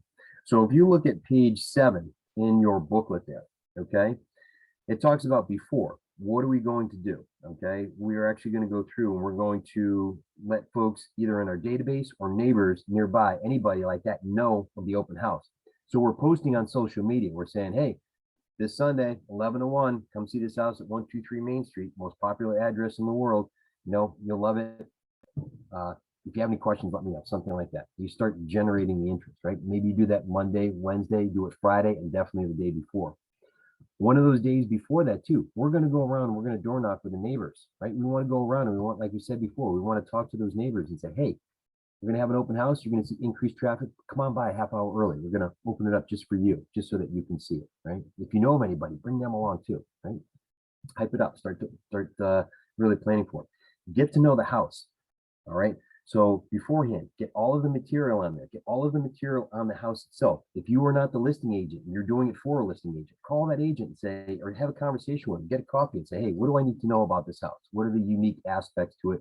What are the things that set it apart from everyone else? Get the comps on closed houses so that you can do a CMA. So you actually have the other houses that have closed in the neighborhoods for pricing benefits right there. But then also too, find out about the other properties that are also active out there. So people are saying, well, how does it compare? We've seen that there's another house 2 streets over. Oh yeah, this one right here. Okay, so you can see the amenities that this has versus that one. Right. If you really want to get creative, all right, find out who the other agents are and the other active properties in and around the neighborhood. Call them up and say, hey, let's do a group open house. Right. You have an open house and I have an open house and the other person has an open house, and we'll make it so that we have your information and our information all on one sheet. So when somebody comes, I say, hey, make sure you check out the other 2 houses that are having open houses at the same time too. Even if they're not from KW, it doesn't matter. You know, make it a win-win for everybody. Right? Make it a win-win for everybody. Set this up, make it exciting, make it there, and make it something that's going to be fantastic. Put out signs, right? Put out signs, as many signs as you can leading to it. I've seen or I've heard stories of agents that have 100 open house signs, you know, those little cardboard ones, and they stick them all over, directing everybody to the house, right? You don't need necessarily need 100 of them, but you know, a good amount of them to direct them there. Put balloons on there, anything you can to draw attention to it, right? When you're there, engage, talk, have conversations. Say, hey, what brings you into the house today, right? You're a buyer, you seller, use that line, whatever you want to do. Would you like me to give you a tour, or are you comfortable taking a look at the house, right? You can do a scavenger hunt in there, make it fun, give them a sheet beforehand and have the rooms put out there, because you can do this in designs in command and say, hey, you know, look for these as a scavenger hunt, or as you go through each room, tell me what you like or what you don't like. Ask them that at the end, all right? Ask them and say, hey, you know, what did you like about it? What didn't you like about it? You know, do you think this might be the house for you? Make sure you get their information, right? If you've got a sign-in sheet, all right, then if they fill it in and you're standing right there, okay, a lot of times people will put in that, you know, fake name, fake number. Just confirm it. Say, hey, see, your number here is 123456. Did I get that right? Is that true? Right? Because I'd love to text you information afterwards. Like if the house goes under contract today, you might have interest. I want to follow up with you. Is that okay? Or your email address. And say, I hate realtors at gmail.com. Is that true? Is that it? Okay, great. Nope, that's fine. And number one question you want to have on that sign-in sheet is, do you have a signed agreement with an agent? And if yes, then who? And the reason for that is that if you say, like, are you working with an agent? Of course. It's like walking into a furniture store. Can I help you? No, I'm just looking. You working with an agent? Yes. Default answer, right? Put it in there. Say, do you have a signed agreement? And if yes, who? If they can't remember their agent's name, they're really not making a good impression on them, right? Okay. Brenda, you got a question? Get your hand up.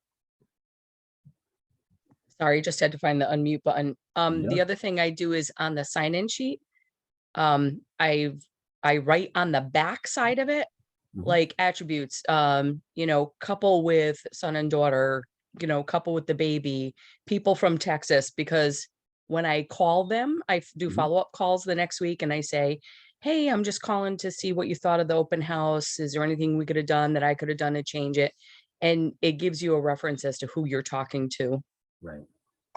Yep, absolutely. That's a great way to take notes on the back of the sheet. You know, when they come in, you can have individual sheets, you can have a, you know, group sign-in sheet, whatever it is, but make sure you take notes on those. Because the other thing is too, is that if you're the listing agent, you want to update the client. If you're not the listing agent, you want to update the listing agent so they can update the client in terms of the people that have come in, if there's any potential interest in there. Okay. All right.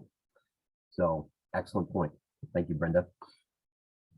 Brenda's on the coaching team that we have here too. So, you know, you may think that I paid her to help out, but she's normally like this. She does a great job of helping out here. So I'm not good at it. Darren's very good at being quiet and I'm not. So I think he has to listen to me a lot more too. She's filling in the space here, you know. Excellent. Good.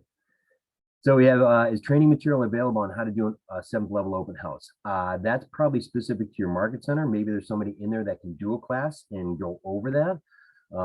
But if not, See if somebody has a copy of the shift book. So to Samuel's point, you go in there and you actually see how it's done, right? Laura says she loves balloons. In Vermont, we have a lot of rules about signs. However, we can put them up 24 hours ahead of time for open houses. Yep. The reason why you get a bunch of signs is because there's going to be some real clowns that are out there that steal the signs or do stuff to them. So you want to have a good supply of them so that you can keep replenishing here. All right. Okay, she said I got a remarkable digital notebook using it for sign-in sheets and mandatory disclosures. Okay, absolutely, digital PDF. Okay, a couple things with that. Make sure you have the disclosures with you, any information about the house, anything that they can take away with them, right? The other thing is too, that if you do have a notebook for signing up, all right, you've got to be careful about that. Any electronic devices, because people tend to get very sticky fingers when they go there. I can't tell you how many pens that I have seen walk out of the open house before I had a chance to say, hey, do you mind? That's the only pen that I have. I had 5 of them and they all disappeared. And that's the last one. Can I have that back? It happens. People just take things. So with that, you want to be very careful. You want to basically be the person who controls that. Okay. A lot of times, and I've seen this, where was I? I was actually just at a clinic last weekend. And when you walked in, what they did was they actually had a tablet and the person there said like, okay, can I get your name? I'm going to fill this in. And, and they actually control that. All right. KW branded pens. I mean, it doesn't matter if it's KW branded pens or if it's just any old pen. People just take it and they think that, you're giving that away as your gift. Okay. Could be anything. But excellent point about having the disclosures, having all of that material there. Now, after it's over, okay, make sure you follow up with them if you have to that day. If they have an agent, let them know you follow up with their agent. You can let the agent know like, hey, your clients came in today. If there are people who don't have an agent, then follow up with them that evening and say, hey, thanks for coming by. Even a quick text. Thanks for coming by. I appreciate it. If they asked a question, you didn't have an answer, get them that answer. But either way, just thank them for coming by. And if it's something where they said, yeah, let's follow up, let's get together, say, listen, I have time next week on Thursday or Friday, whatever it is, set up that time, all right, follow up because you want to be proactive about that, all right? The thing that you don't want to do, this happens all the time, is you don't want to say, listen, when you get a free moment, give me a call. Don't put it on them, put it on you, okay? Make sure you are controlling that because what happens, like we said before, life gets busy. People don't follow up. They take the business card and they walk out. Okay. If you haven't gotten them to open up the app or log into the app, if you haven't gotten them to, fill out the sheet and get that information, okay, you're going to lose them. They're not going to call you back. All right. Brenda says, I always have another person with me at the open house, another agent. Lenders love to come too. Yes, absolutely.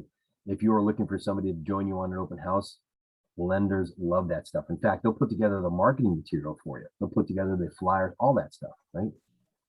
Wouldn't branded pens be a good giveaway at open houses? Yeah, absolutely. You're right. If you have the money to spend on branded pens and you've got a large stock of them, sure, why not? Go for it. It's one of those red light, green light situations. If you have the money, sure, green light it, go. If not, red light it, wait till you have a couple closings. But yep, absolutely. What are some other things that we can do for open house? So if you're looking at the chart that they have here, so before, during, after, what are some things that you can do, or what are some things that you've done that maybe we didn't cover here? Anybody?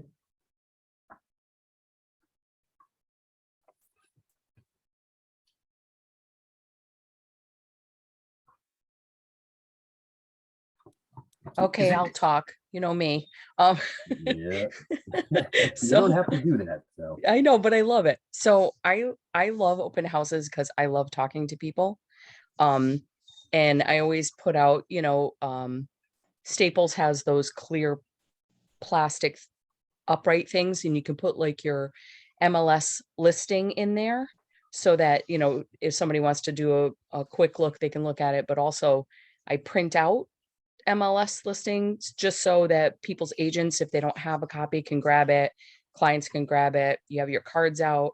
I've had the best luck with the lender with me because when people come in, I'm like, do you have a representative? They say no.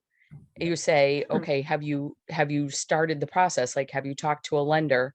One of the ladies I work with, Amber, did a beautiful little, like, it looked like a chutes and ladders kind of thing on a flyer that just basically says, hey, this is the roadway to get into a house and it's like, Yeah. you need to get pre-approved and you need to contact lenders. We have lenders, let us know how we can help. So the other reason lenders are awesome there is because people come to open houses because they don't know where to start.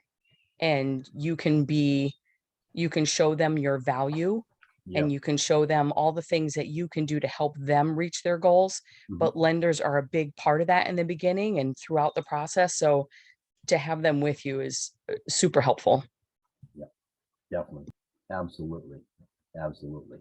All of that is great stuff. I mean, there's really no shortage of ideas. We're going to talk about a few more that you can incorporate, but there's no shortage of ideas and ways to, interact with folks that are there, ways to, basically market yourself and the other, the lender that you're with.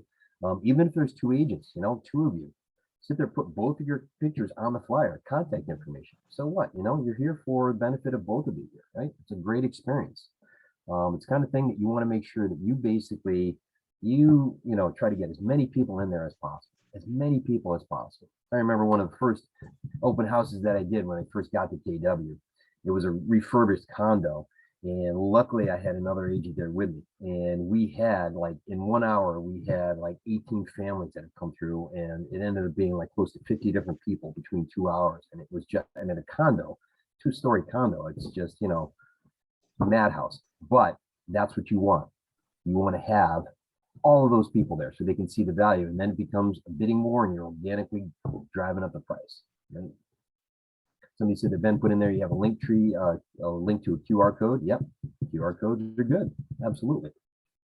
So take these 3 P's into what you're doing. So if you go to the guide here on page 8, okay, this actually gives you an example of a schedule Monday through Saturday in terms of what you should do. So if you actually had an open house on Sunday, right, first thing you want to do is you want to start to prepare, which means that you're getting all of the information of properties, surrounding properties, other open houses, other closed properties, whatever it is, anything that you can use to make sure that you have everything you need to answer questions or to handle that house like you're the listing agent. All right. Get materials, things like that together, sign-in sheets, all of that. Any baked goods or candies or things like that, water that you're going to have. Try not to go too heavy on that. Make sure you don't have something that like a gooey brownie type stuff and they have a nice new house with brand new white couches, right? Probably not going to work, especially if the family comes in with kids. Not a good look. And second thing, prospect, right? Prospecting. What are we doing for prospecting? When we have an open house, why would we say prospecting as the second P that we have in this part of this process? Because you definitely know that they're at the open house looking to buy a house. They might not buy that one, but they might need to buy another one I would and sell almost the say, house that they're in. yeah, you got it. Absolutely. Find out their story. Find out what's going on. Start pre-qualifying them. So you're thinking about buying, huh? You're renting right now. Okay, great. Are you working with an agent? You have a signed agreement? Nope. Awesome. So tell you what, have you spoken to a lender or were you looking to pay cash? Ooh, okay, you want to talk to a lender? I've got some great people. Let me have them reach out to you. Would tomorrow at 10 o'clock be a good time for them to reach out to you? I get to hold of them, blah, blah, blah, all of that stuff, right? Okay, great. If they have an agent, that's fine too. Talk to them, get feedback on it and prospect because they may not like their agent. Not that you can steal them away, but if it comes a point where I've seen this happen, where they say, you know something, our agent stinks. We have another week to go on this agreement, but when that's over, can we sign with you? What are you going to say? No. So definitely prospecting. Start pre-qualifying them as you're talking to them, right? And then pursue. So what do we mean by pursue? That last P that's in there.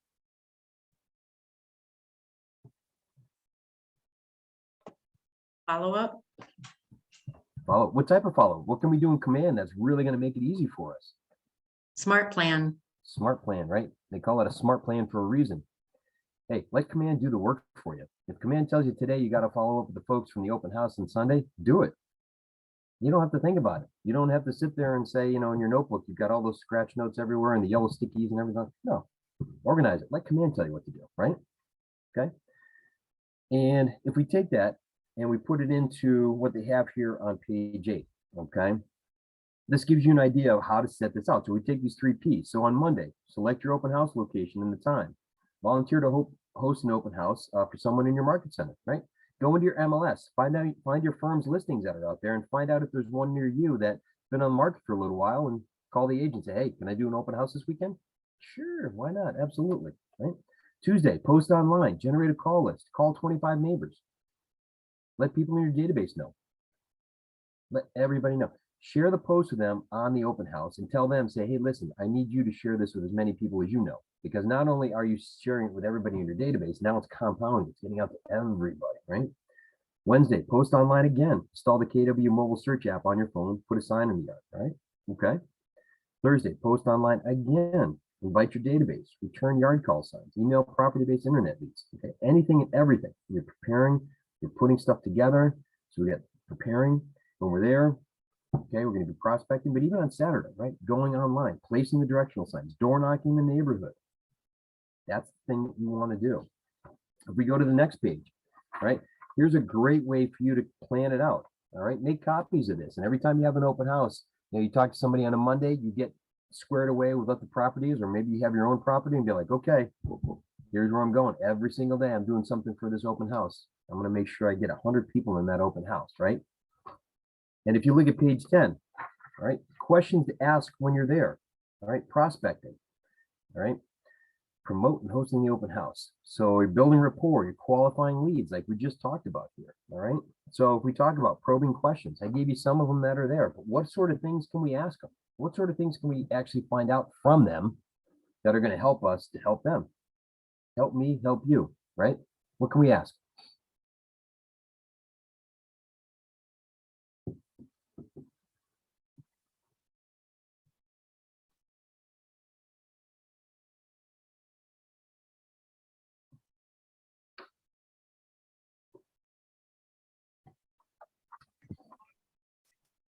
You can ask the buyers what's on their wish list of attributes for the house they're looking at, where they're looking, what kind of things in the community they're looking for. Are they, ask them about where they're coming from too. Like, it helps you to build a rapport and it helps you learn what they're looking at. Great idea, Bren. Great questions. And stop saving the rest of everybody here by jumping in those silent in the moments of silence. All right. Come on now. No, I'm just kidding. No, that's great. That's great. Any type of open-ended question, anything that's not a yes, no question, So what brings you here today? Right? What are your thoughts on the house after they come down? Let's say they're looking upstairs, they come downstairs. What are your thoughts on the house so far? Are you pre-qualified? Sure. I would say, like, look, if you don't have a signed agreement with an agent, how are you looking to pay for the house? Just out of curiosity, just more for planning than anything else. One of the initial steps that you take. Tell you what, if you're looking around at other houses, do you mind if I share my app with you? The minute they log into that app, they don't have to log in again, but all their information goes into command, right? And if they're in command, then you open up the command mobile app that you have. And when they show up in there, because you walked them through the process of logging in, you add notes in the discussion about what you talked about there too. So the point about writing in what that was like and what you spoke to them about, you can also put it into command if they're not represented and they're talking to you and they're looking to do something, right? All of that stuff is valuable, okay? And you're going to come up with what works for you. But excuse me, just make sure that you don't sit there and do a lazy job, right? Don't be like every other agent that's out there where you go and you kind of, you show up and like, I don't really know too much, and I'm just going to sit here and read my book, but, take a look if you want. I don't know. And yeah, flip the lights on if you need to. That's okay. Don't do that. I literally have heard from somebody that wasn't that long ago that they actually went to an open house in the summer and the real estate agent was sitting in a chair on the front porch reading a book. Didn't acknowledge him when they came in. So she said, is this the open house? She's like, yep, let's go in. Okay, expecting somebody inside. Nobody was inside. Okay, walked around, came out. Agent still didn't acknowledge him again. Really poor. That's not somebody who loves their job. Unless somebody wants to sell the house. If I was a homeowner right there, I wouldn't be too happy. Right, stand out. Show the homeowner what it is that you're going to do in the listing presentation and live up to it. Go out there and do it. Let the other agent that you're doing the open house for, let them know how good you are, because guess what? they're going to ask you to do another one, and then another one, and then another one. So as you build up your listing inventory, you can do open houses for them. And do not forget the follow-up. The fortune is in the follow-up. You must follow up with these people. And again, it's a situation where if you don't get it the first time, hey, maybe it takes 12, 13, 14, 15 times. Right? Does that make sense so far? Right? Open houses, great way to do that, right? Now, when you are in command, okay, let's say that you don't have the opportunity to give them the app or anything like that. If you are in command, and let's say that you go home that evening and you want to put them in there, all right? Does everybody know how to add contacts into command? Everybody aware of how important it is to put them in there and to get as much information as possible, right? That health score, the higher the health score, the more information you have, right? Add tags on there, put in the tag, open house, buyer, seller, whatever it is.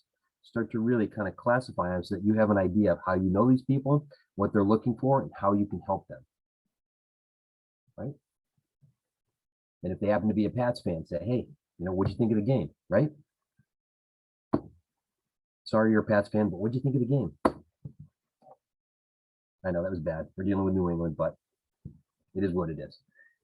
All right, so now let's go into some ideas that we can do for open houses. Okay. You almost just broke the golden rule that we have in real estate. There's three things we don't discuss: religion, politics, and then the Red Sox versus the Yankees. And I don't know, that might cover the Patriots.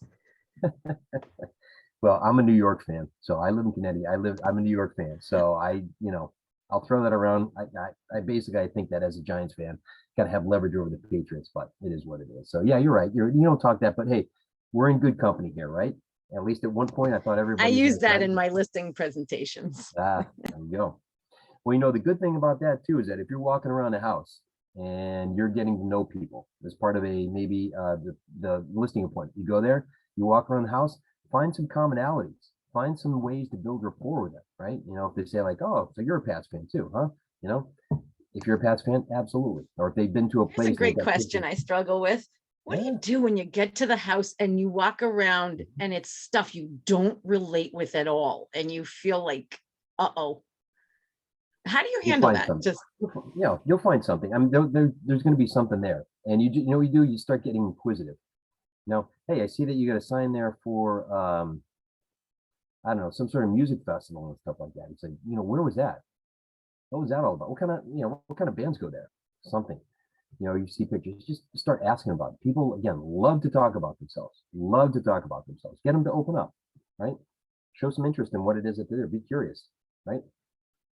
That's the big thing. Be curious. And then, while you're doing it, you can also ask them questions about, what's going on with the house and stuff like that too. But work both of those things in there. Get them to talk.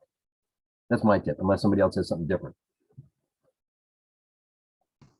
All right. I just follow those three rules and then I don't have to worry about what signs I see for their politics around their house, because I was showing a house recently and there was a big Trump flag flying right next door. And the people were like, I don't know if I can buy this house. Yep. And I ended up I called the agent and I asked about the two different neighbors. And actually it was interesting. It was a lady couple and they loved the Trump guy because he helped them get their plowed driveway every time, and the people next door that were all hippy dippy were actually super judgy and they didn't like them. So you just never know, and you have to remember to keep those things out. That's all. Mm-hmm. Yep. Don't cross the line there if you think it might be a touchy subject. Just keep it high level more than anything. Absolutely. So when we're hosting an open house, or when we're actually at an open house, these are some of the things that we can do here. So host a speaker, right?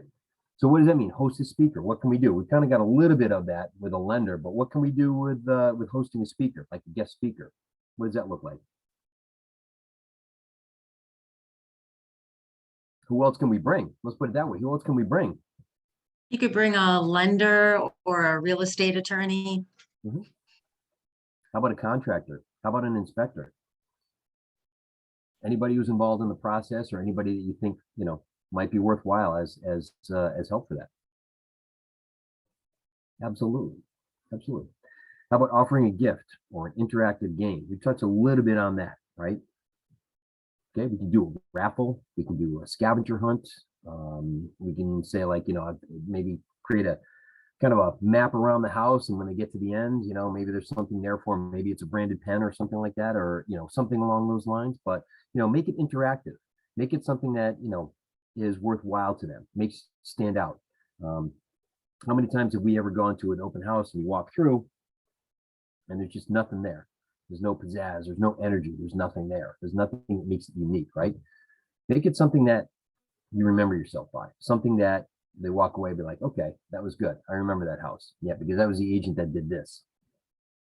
And if they were their agent and they see what you're doing, that makes a great impression there too. Get the house in showing shape. Yeah, this is really good. This is good. Make sure that, oh, Janet says you have something for the kids. Yep, absolutely. Yeah, that's a big thing too.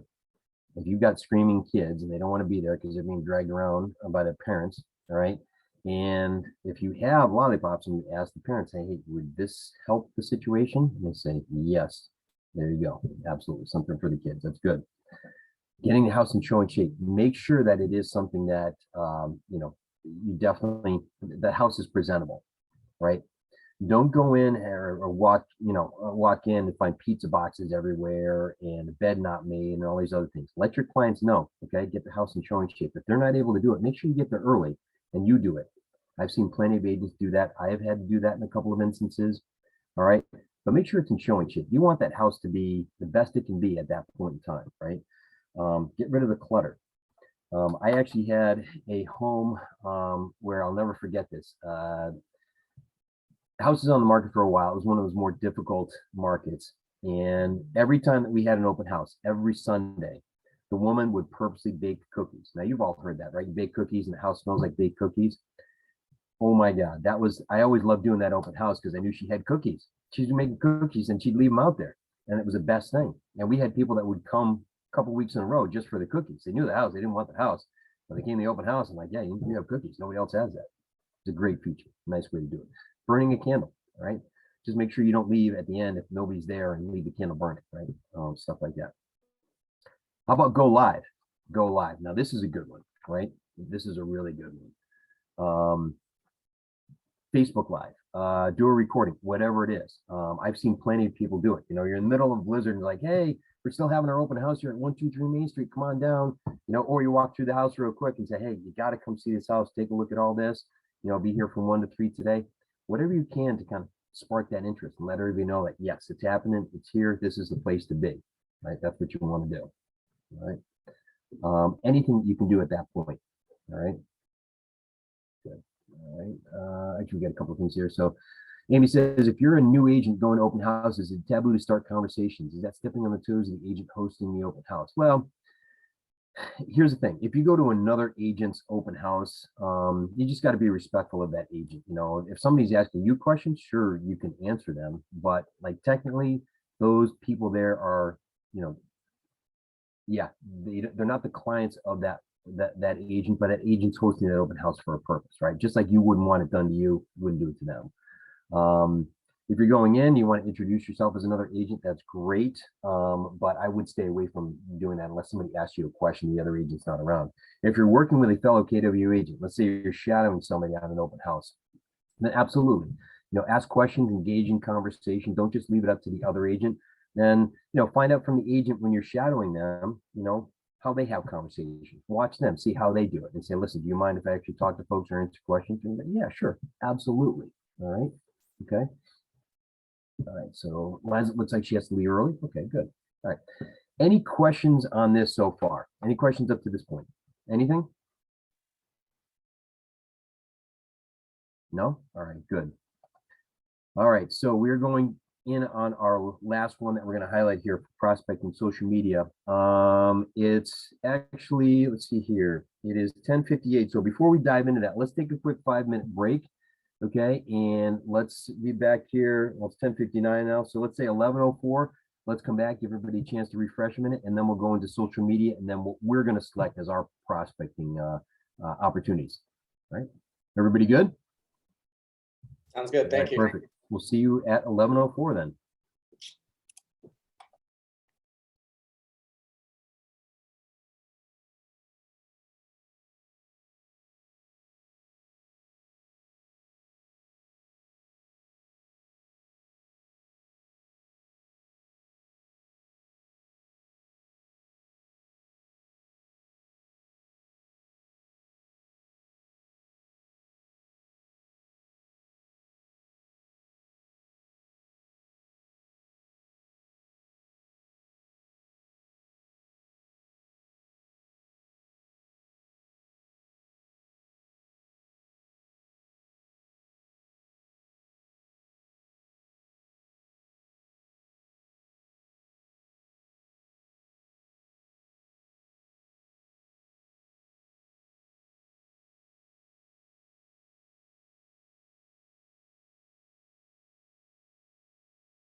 Derek, can I ask a question?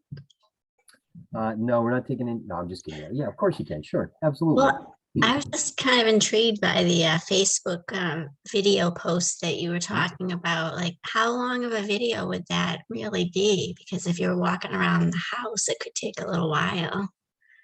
Keep it high level. Just, intrigue and interest, kind of teasing with it, come by, you can do the outside of the house and then just say, hey, check out the outside. If you want to see what the inside is like, come down and see it. We'll be here from Oh, 11. okay. Yeah, something like that. Yeah. Don't make it like 20 minutes where you're giving them a tour of the house. Then there's no point in them coming in, to see it. But Right. just kind of walk in the house, maybe show them one of the rooms and say, hey, listen, come on down if you'd like to see the rest of it, Okay. Yeah, Thank you. absolutely. Yeah. Don't make it don't make it like half an hour while you're walking around. No. Yeah. Good point. though. Plus, Good you question. won't be able to upload it to Facebook if it's more than a few minutes. Awesome. Good question. Good question. I know my son, he has a friend that does real estate. I'm not sure who he works for, but he did something on TikTok. So he was showing it to me and I'm like, wow. It was just like a brief, like whatever, just, hey, come on by. And, Yeah. Yep. I guess I don't That's good. have TikTok. So I'm sure, Michelle, you could learn how to do that. That's fine. TikTok, I'm sure you could definitely do something, come up with a dance or something like that. You can get yourself out there and promote it and that'll be all good. And let us know what it is. We'll watch it on TikTok. As well. So, okay, I'll be sure to let you know. awesome. And speaking of TikTok, let's go into social media here. All right. So if you turn to page, I believe it's 11, let me just see here, and your book, let me just make sure. Yeah. Page 11. All right, Yeah. you're going to see basically the social media model that's in there. All right. And we have the 4 points right here: select, seek, share, and service. All right. Now, social media has actually become a very important tool for our business and for what we do. Like we just talked about TikTok, but Facebook, Instagram, Twitter, all of those different platforms are terrific for us to get our word out there. Now, with a lot of social media, you're putting it out there for everybody to see and it becomes marketing because we're not interacting with somebody directly. However, there are parts of the platform where we can actually interact and talk to people and have those one-to-one conversations. All right. It's now become something where people will actually go to social media first to learn about you if they don't know you before they go to a website or before they do anything else. It's becoming the #1 place to go to get information when it comes to that. So you want to make sure that you have a presence. All of us should actually have a Facebook business page. And the way that we want to actually put our postings out there is we want to post from our business page and then share to our personal page and ask everyone that we know to share on their pages. Okay, just to help you out, because obviously these are people that we know, they're going to want to help us out. Life is good. But we also want to be able to engage and interact. And the thing that I've learned is that if you actually respond to somebody, or if you put a note out there, or if you actually ask a question, or you're actually in there engaging with somebody, you want to make sure that you have at least 6 words in that engagement. Okay, so that it actually gets picked up and it gets recognized, or adds to your whatever the viewership or something like that. I'm not really good with social media. So ask questions, get people to respond and then respond to them. Okay, that's a great way to actually get out there and show people your expertise, right? So if you take a look at the list that we have here, all right, and on page 11, now the select part of this, all right, select means that we're actually going to pick a social media strategy. We want to take a look at the platforms that are out there, all right? What's the best one for your brand? All right, depending on your clientele too, as well. Like if you are, maybe a millennial and maybe TikTok is your thing, that's the platform you use, right? I know agents that do that. If you're going for people who are, established in their careers, maybe LinkedIn is a place to go. But pick a platform and use that so that it ties in with your branding. It ties in with the clientele that you're going with. All right. Make sure that you have a regular presence on there too. Don't just post once on a Monday and then wait around and check out the likes and how many people viewed it and all that other stuff. You should be posting it, putting out there and forgetting about it. Putting out there and forget about it unless people engage with it. If people engage with it, then you answer them back. All right. The second one, seek prospects. All right. Determine who you're going to target. Again, that's figuring out your clientele. When you understand what your niche is going to be, all right, then you're going to be able to find where are those clients. Okay, where do they hang out? What is it that they do? I actually have somebody that I've been working with. She's a single mother. She has an older daughter, but her clientele are other single mothers out there. She just bought her first house, and she has basically detailed and diagrammed what that process was like, so that other people, other single parents, okay, can actually learn from her and what she's done, the good and the bad, and that's somebody that they're going to want to use when it comes time for them to buy a house, right? Third thing is share, right? Post content, share the post, monitor the post performance. If you have a post that works really well, okay, you get a lot of engagement and people really like it, find out what it was that did that. Did you ask a question? Did you maybe put something out there that, really drew in a lot of attention? How many people here actually go to the 2:00 regional marketing call that they do every Monday? Anybody aware of that at all? Right? Well, the New England region actually has a meeting, a Zoom meeting every Monday at 2:00. Okay. And it's a great way for you to actually get social media material, because what they'll do is Jen Bovey and Brooke will actually put together, okay, a social media post, something that comes straight off the designs in Command, along with the text, and that goes with the image, and any text that you can use for engagement with folks. And it's just basically prepackaged material that gives you something easy that you could put out there.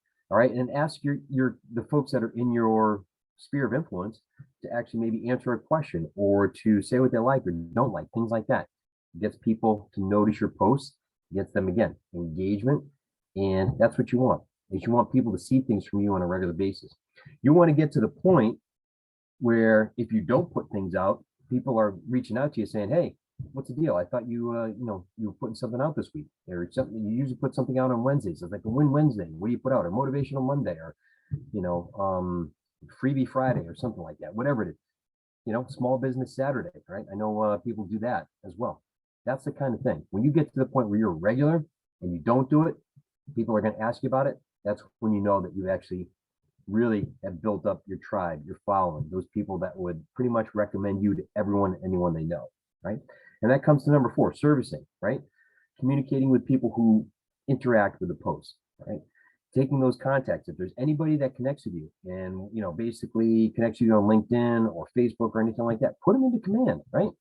Put all of those people that you're connected to into Command.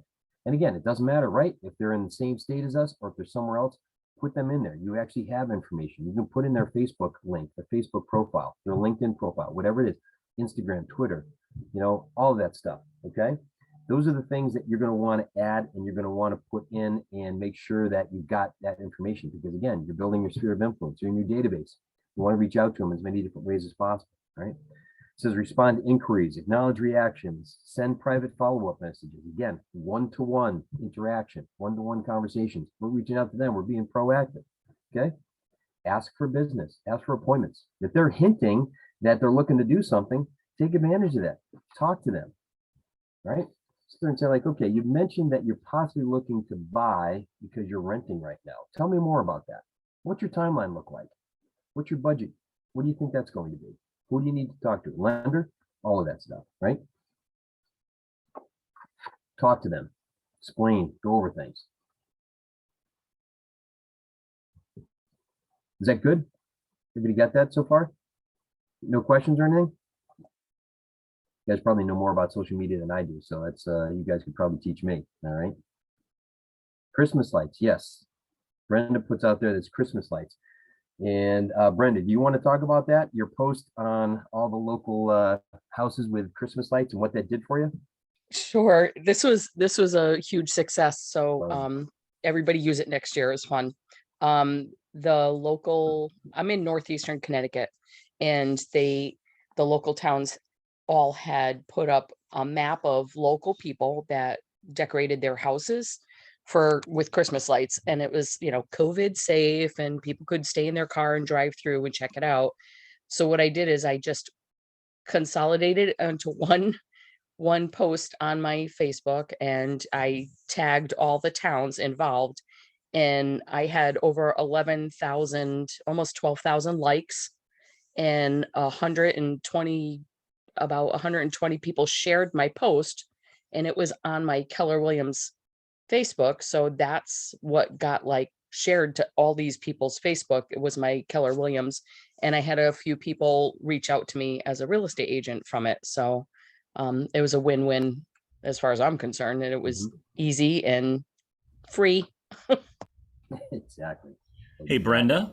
Brenda, can and are you keeping it updated with the people who still have the Christmas lights up and how late in the year they're going to go? Kind of like an ice out thing for a lake. I know what an ice out is. I've won sweatshirts for those. No, actually I didn't. I just left it up there, and most people put their stuff down by, I think 3 Kings Day is the benchmark for most people. But I figured if I try to post something every week. I use the stuff from the meetings on Monday because they're great posts and they're all ready for you. All you do is copy and paste it, and it's real estate related. So I try to do something community related every week. I try to do something real estate related every week. And then I will post something that's totally not related to real estate at all. Just kind of, hey, I'm a snowmobiler. Look we're getting snow. Isn't that great? And I don't, so that I feel like I'm not stuffing my real estate down their throat, but it's on my page. So it still comes through to them. So I'm staying top of mind that way. And I think follow-up question, what's 3 Kings Day, just for everybody's benefit there? Okay, somebody might need to jump in. I think it's January 7th, and I know that the Spanish population in my area celebrate it even more than Christmas sometimes. But I have to bow down to, I don't know the true meaning behind it. Yeah, I think it's the day that when Jesus was born, 3 kings showed up with their gifts, I believe, but you're right. I don't know the full details on it. So, but typically it's early part of January. So yeah. All right. So that's good. That's good. Excellent. Good idea. So let's see everybody post next year about Christmas lights in town. All right. And then we're going to all see how many people we got, on that, looking at it and sharing it and doing all of that. So good idea. Thanks, Brenda. Appreciate it. All right. So when we're out there and we're posting, okay, remember the old 80-20 rule here? It's a little bit different in this. It's not Pareto's principle when it comes to this, but what we want to do is we want to have a formula, okay, for what it is that we're doing and when we're posting. All right. So if you're not out there and you're not willing to engage with the folks that are out there, it's going to be very difficult to build an audience and build business and, really get in the minds of those folks that are out there. So we want to be in a position where we're actually out there, but we're not in everybody's face all the time, but yet we're actually showing our abilities, we're showing our knowledge, our specialization, things like that. So when we go out there and we engage with folks, we ask the questions, we do all the things we're talking about, that's going to help us to build our business because people understand that we are serious and that we are professionals here. Okay. And just remember too, nobody's going to be coming here to save you, right? It's up to you to go out and to get everything going and talk to folks that you can build your business. And that's why we do the prospecting side of the real estate conversations, because we want to actually talk to people so that they understand us and they know us and they realize that we are a real estate specialist. All right. But the way that this works is anytime you go out there and you're posting things, all right, Typically, what you want to find in terms of a ratio is 80% of your posts should be personal and 20% should be business. Okay. Now, the reason why I mentioned before that you want to post real estate from your business page and share to your personal page is so that you actually have, okay, a record of things coming from your business page, right?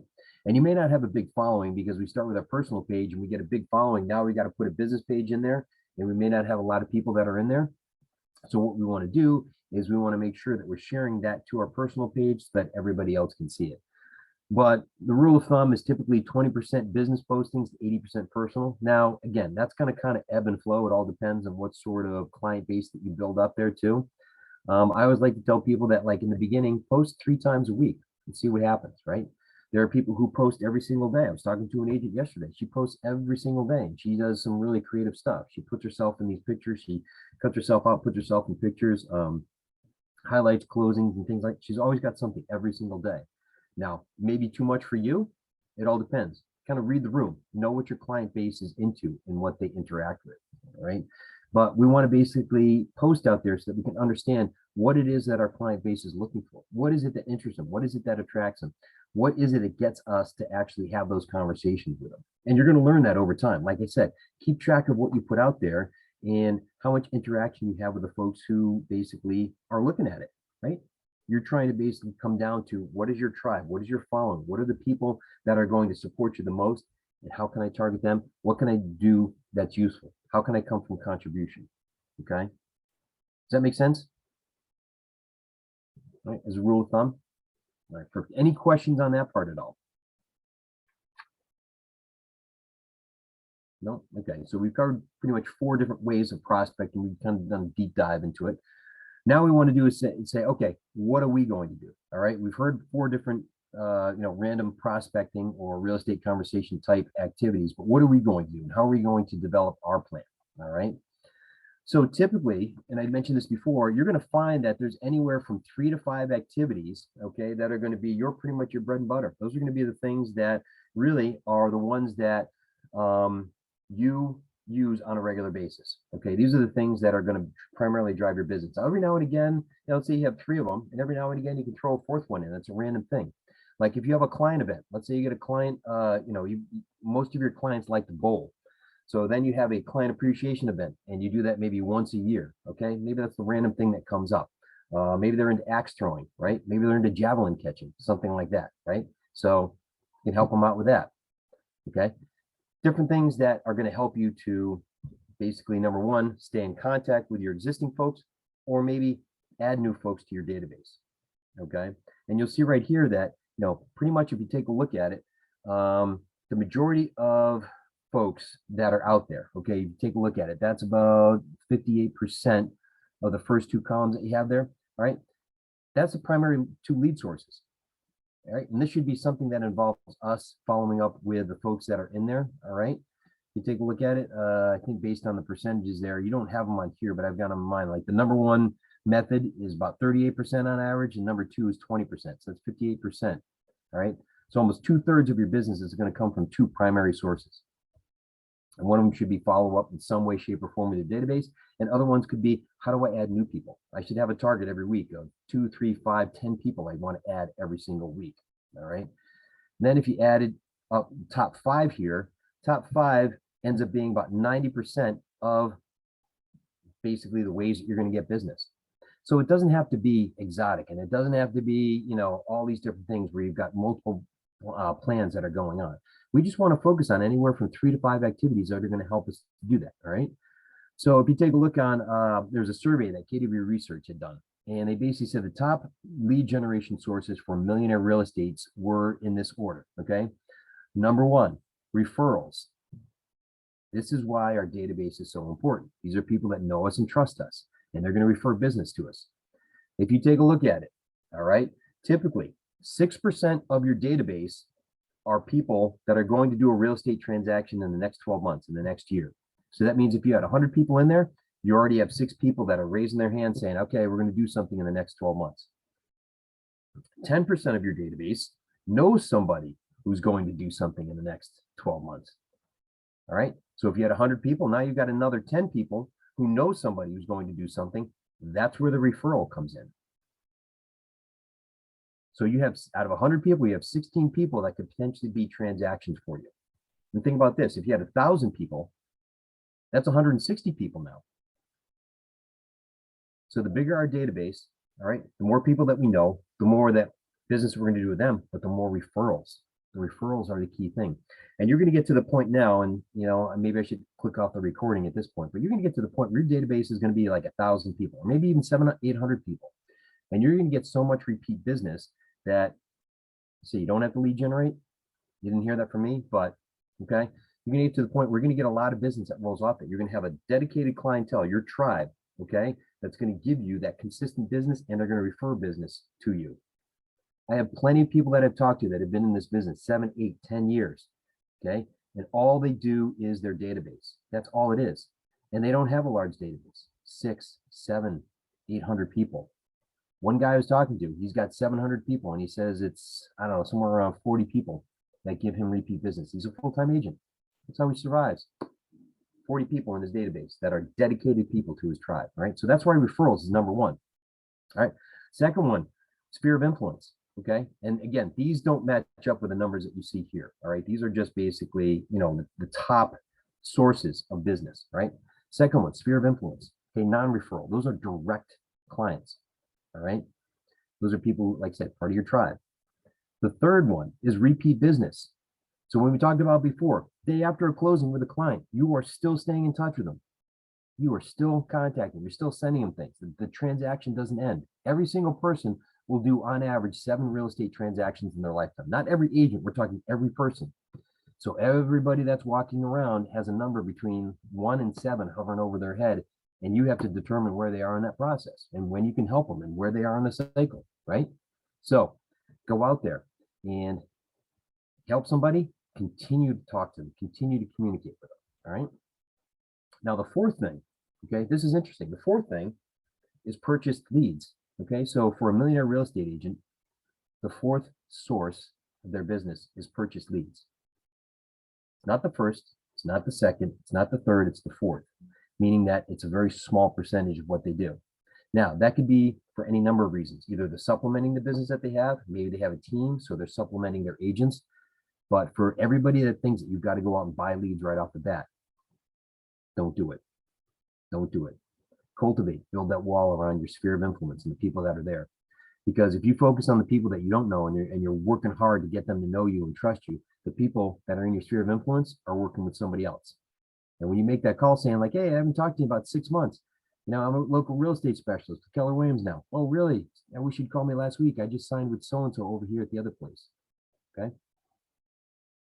Sources for purchase leads. That's basically like Zillow, Realtor.com, all of that stuff. Okay. Again, not worth it. Not worth it. When you get to the point where you can afford it and you want to supplement your business, that's fine. Okay.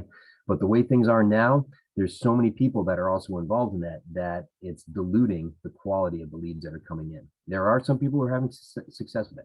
I wouldn't, I'm not going to discount that. However, when you're first getting started, if you don't have the budget, you shouldn't be doing that. Focus on the people you know. Again, millionaire real estate agents, that's what they do. Referrals, sphere of influence, and repeat business.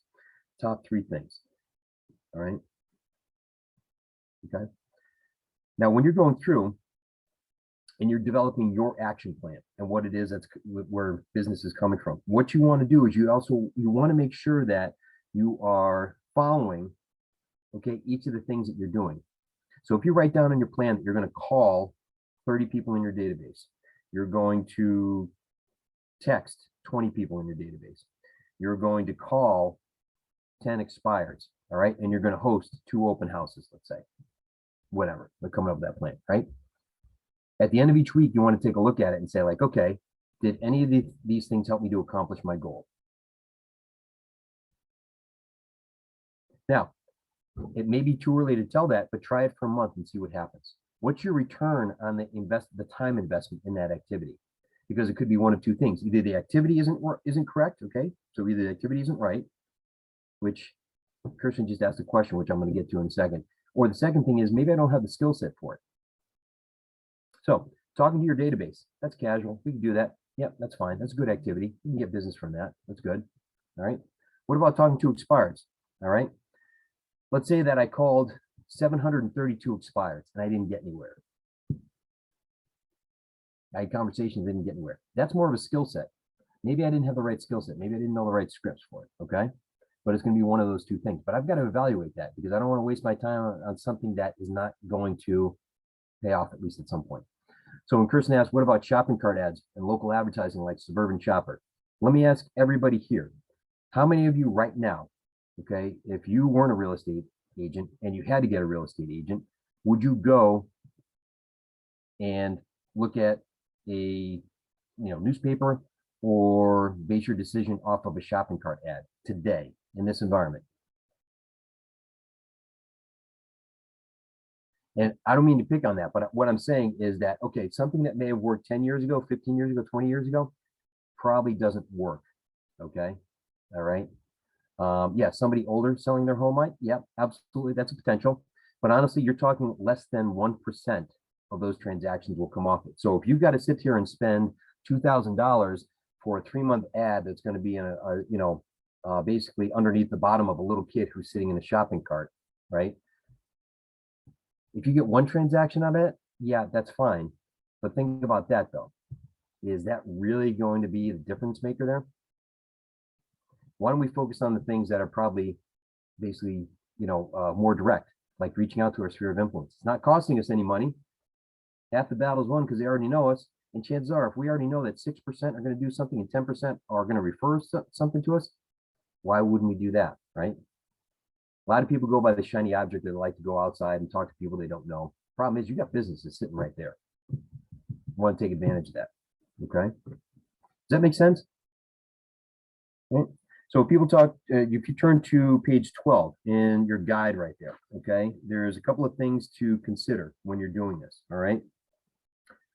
So when you're prospecting, all right, having real estate conversations, take into consideration what comes naturally to you. Okay, what is your strength? What is it that works best for you here, all right?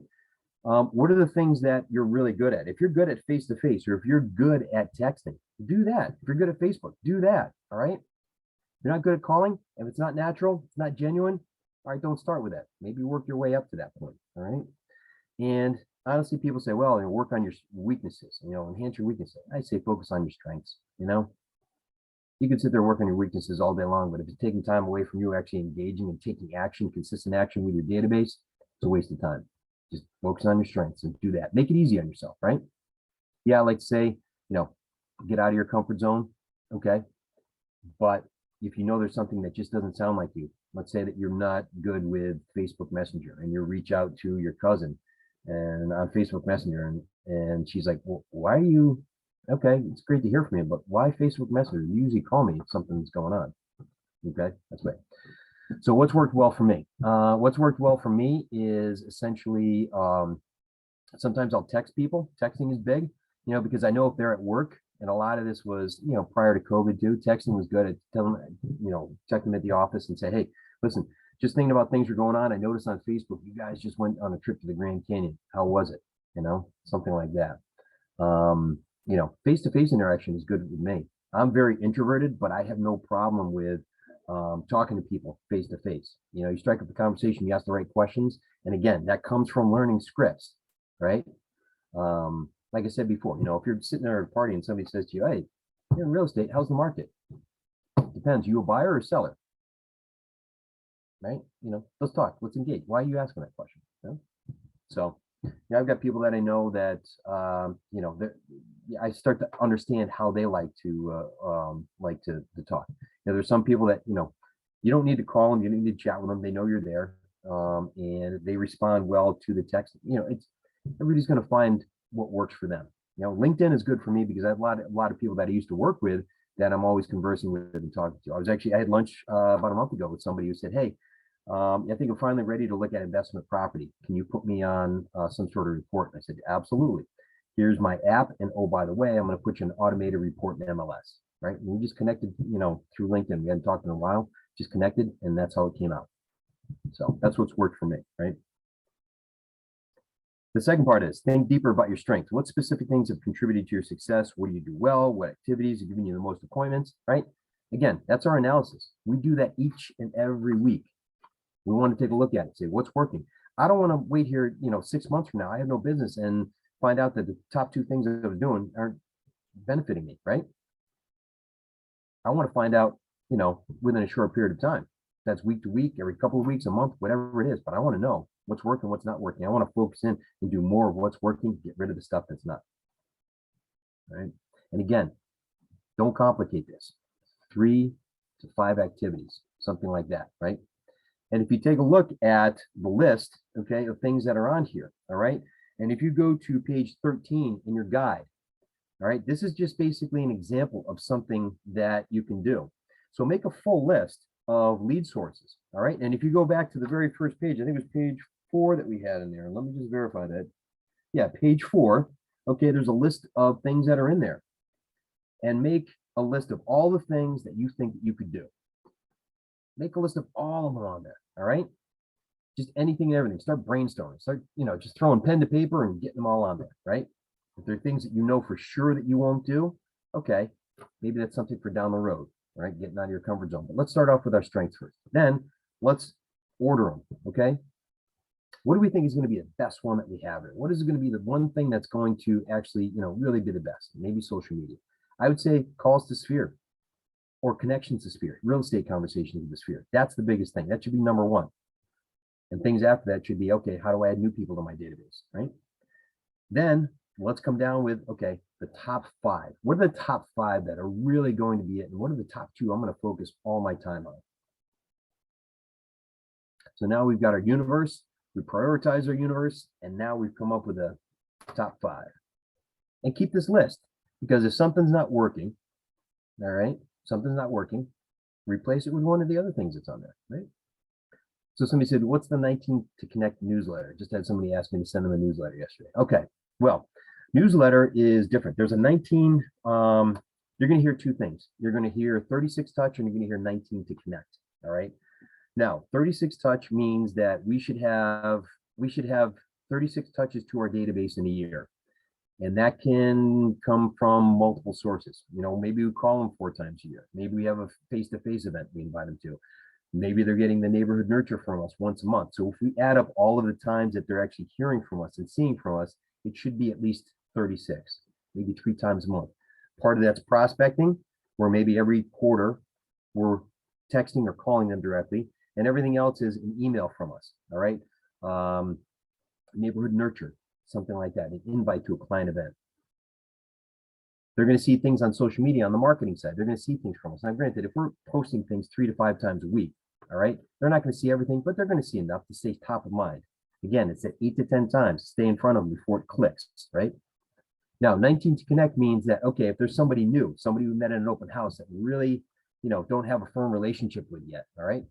It's 19 to Connect. It's a plan, and you'll find it in Smart Plans, okay, in Command, where it's open house follow-up or 19 to Connect, something like that, where we actually we get out of those 8 to 10 times by connecting with them or reaching out to try to connect with them about 19 different ways, 19 different times, all right? And again, that's not in the span of 2 days. That's over the course of months, all right? And that allows us to basically develop the relationship so they can feel comfortable enough with us so that at the point when they're ready, they reach out to us. If we just call once or twice after that open house, again, you know, life is busy. They may not, you know, remember us.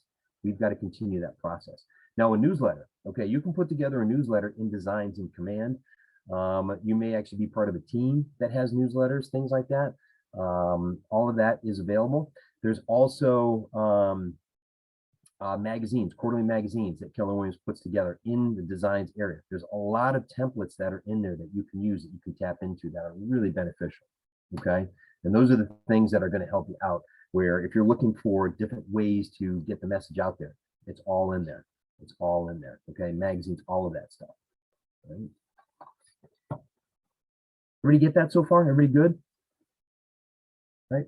Come up with what's going to help you to drive your success when it comes to lead generation. What are you going to do? What are the steps, the activities that you're going to do? And listen, it doesn't matter what you do something, okay? You can't measure the results if you don't take action. So first things first, just take action, anything, doesn't matter what it is, just do something. And when you do that, you're going to know if it's working or it's not working, and then go from there, okay? All right. So developing a prospecting plan. All right. Again, if you go to page 14 on here, I can't stress this enough. All right. You want to come up with activities and actions that you're going to take, and you've got to have consistent action. Do something every day. Do something every day. If you are doing that, okay, it's like pushing a rock up the hill. Okay, it's going to be tough at first, but the more that you push and the more that you grind and the more that you work, eventually something's going to happen because people are seeing things from you. They're understanding that you're in real estate, and then eventually it's going to click and connect and things will happen. I see it all the time. And the person who stops because after 2 weeks, you're doing stuff and nothing's happening and you're frustrated and give up, okay? You could have been one more call or one more text or one more Facebook messenger message away from getting your first client. Like if I gave you a rock and I gave you a hammer and I said, I want you to keep hitting this rock until it breaks. And you hit it 100 times, you give up and it's like, ah, that's it, forget about it, I'm done. If you hit it that 101st time and it broke, okay, you're one swing away from doing that, then you gave up too soon, you didn't accomplish what you wanted to. Everything that you do every single day adds up and leads to something bigger. And you've got to take that consistent action.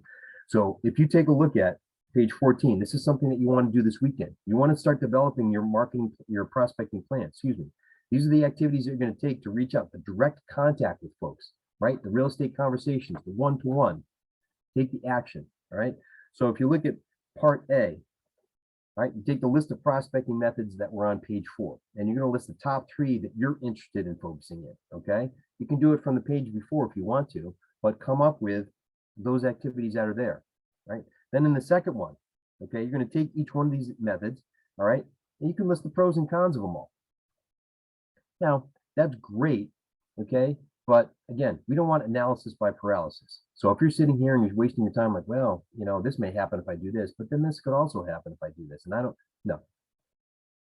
Just do something. Take the action. You can weigh the pros and the cons, or you can actually go out and live it and do it. And then you can get the experience, and that's what's going to teach you, okay?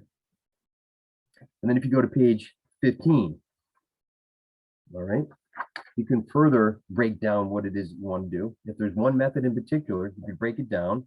And this may actually help you to refine what your business is going to be like. Because if you select a method and you start going through the questions they have there, the resources needed, the time frame, who is my target? This may actually help you to really define who your clients are, who it is that you're going to help, right? What actions do you want to take, all right? How will I know if I'm successful? How do you measure your results, right? What does success look like to you when you actually implement this method, right? Is it one appointment a week? Is it one appointment a day? Whatever it may be, okay? So go through this. If this helps you to really kind of define what it is, that's great. Otherwise, what I'd say is, you know something, take that list, put it out there, pick 10 of them that you're gonna like, kind of organize them, pick 5 and go with it. Don't overanalyze it, just go with it. If this can help you, this is actually gonna help you to select which one, go ahead, right? And learn by doing, learn by doing. That's the biggest thing. That's gonna give you the best experience. Right? So I can tell people when we have our script practicing, our role playing that we do every single morning, you can sit there for 2 years, practice the scripts, practice the scripts, practice the scripts. Best teacher is going to be out there when you make that first call, when you talk to an expired, for sale by owner, your database. That's how you're going to learn. Same thing with this. Just do something, anything at all, right? So if we go to page 16, all right, and then you could actually look at it. What could go wrong? What action can I take ahead of time, right? This comes down to preparation. When you talk about what could go wrong, yeah, okay, it's nice to plan for that. But I think that as long as you learn scripts are going to be what's going to help you. All right. If you kind of think about what could go wrong, that may help in one sense where, okay, if I call it for sale by owner, what's the worst that can happen? Well, they're going to get angry. I still have yet to hear of somebody that actually reached through the phone and strangled somebody who was calling them on that phone. I don't know if that happens. I don't know technology nowadays, maybe, but I have yet to see that. So as long as we don't know that happened, you know, what's the worst that could happen, right? I always like to tell a story that when I first got out of school and I got a job on a customer service line at an insurance company. And the great thing about that is that people would call you to tell you how bad you were and tell you how you sucked, right? So people are calling you and you got to sit there all day long and listen to that. So people are taking the time to call you to tell you how bad you are, right? Now, if we're calling people and the worst thing that they do is hang up on us, it's really not a bad day if you think about it, right? So what? they hang up, you may want to call them back and say, hey, sorry, I think we got disconnected, but you were saying, right? Listen, just go out there and do it. Like I said, I can't stress that enough. Take the action as you're developing that plan. Yeah, sure, you could, plan for what goes wrong. You can do all that, try to, basically prepare. I think the scripts are the best way to do that. You're never going to catch everything. And you know something? Hey, if you get caught in something, you don't know something, that's fine. Get the answer and then reach out back to that person. That's fine, right? Real estate transactions are a great learning process. Everything is new. No two transactions are the same, but that's what makes it fun. That's what makes it enjoyable. That's the kind of thing that, like, I'm going to go out there and I'm building my business because this is my company. This is my business. I'm the CEO. And I got to let everybody know that I'm here. And if somebody's looking to do something, I'm there for them, right? And it doesn't matter if I call, I text, I door knock, whatever it's going to be. But I got to come up with something, right? So still, anybody have anybody call them while we're doing this for the past 2.5 hours that wants to do business, right? Okay, if they're not calling us, then we got to call them, right?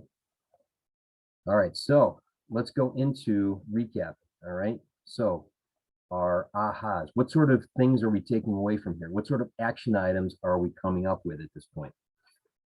Takeaways, whatever you want to call them. What do we got here?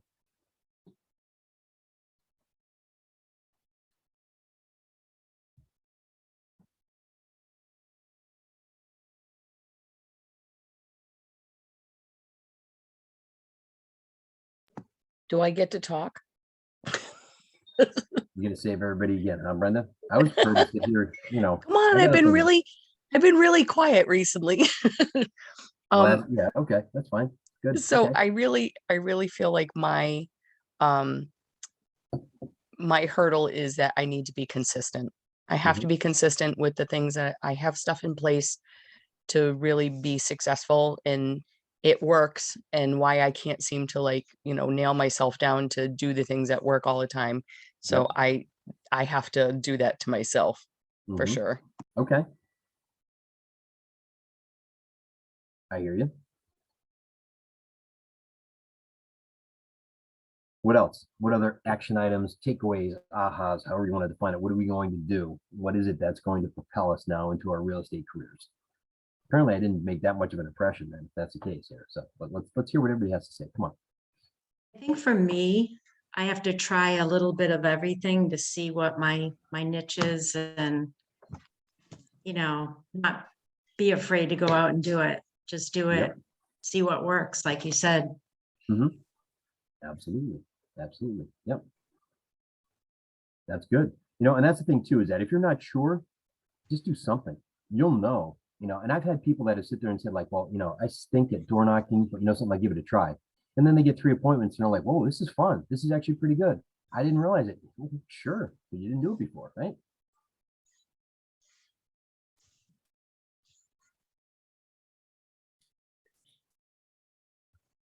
I kind of took away a lot of different things, but especially, your emphasis on always having something in the pipeline in terms of always be lead generating, even if you have business at that moment, that if you neglect the pipeline, 3 or 4 months out, you're going to be in trouble.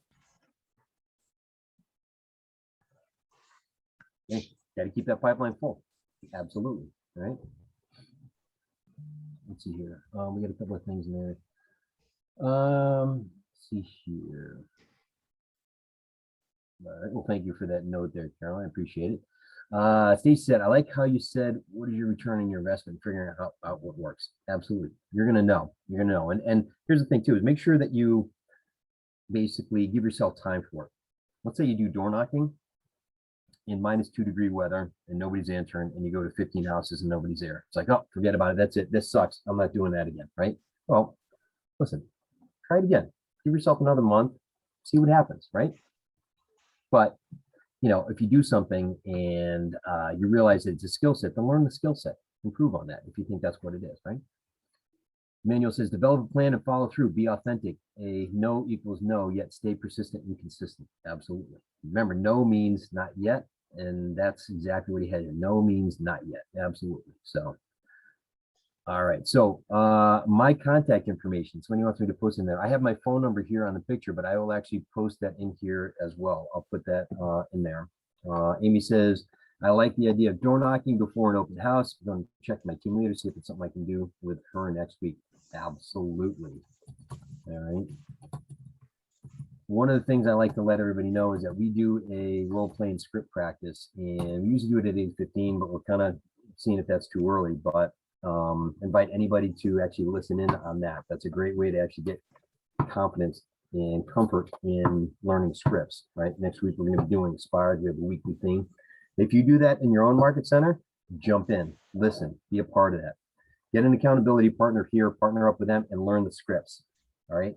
I have script partners. I have one in Pennsylvania. I had that person in Czechoslovakia. I know in Nova Scotia. I've got people down in Florida. Do that, all right? Do that. You're going to get all the confidence in the world from that, okay? But if you have questions, you can always email me, text me, call me, all of that stuff, all right? A couple of things that we want to go over before we finish up here. We got about 11 minutes. Is make sure that you're doing the 10-10-10 or the 10-4 as they call it, all right? You want to be in a position where you're doing things that are getting you used to real estate activities, but then are also helping you to potentially generate business like we talked about, taking consistent action, all right? 10 contacts added. It's a method of prospecting. You go up, how many new people can I add? Or how many people do I already know that I can reach out to and then add them if I haven't already to my database? 10 conversations a day, 10 real estate conversations a day. And one of the things that I usually teach the people in my program is that every time that you have a conversation, you should be looking for an appointment. Get one appointment a day. You'll see how quickly your business can escalate if you are going for one appointment a day.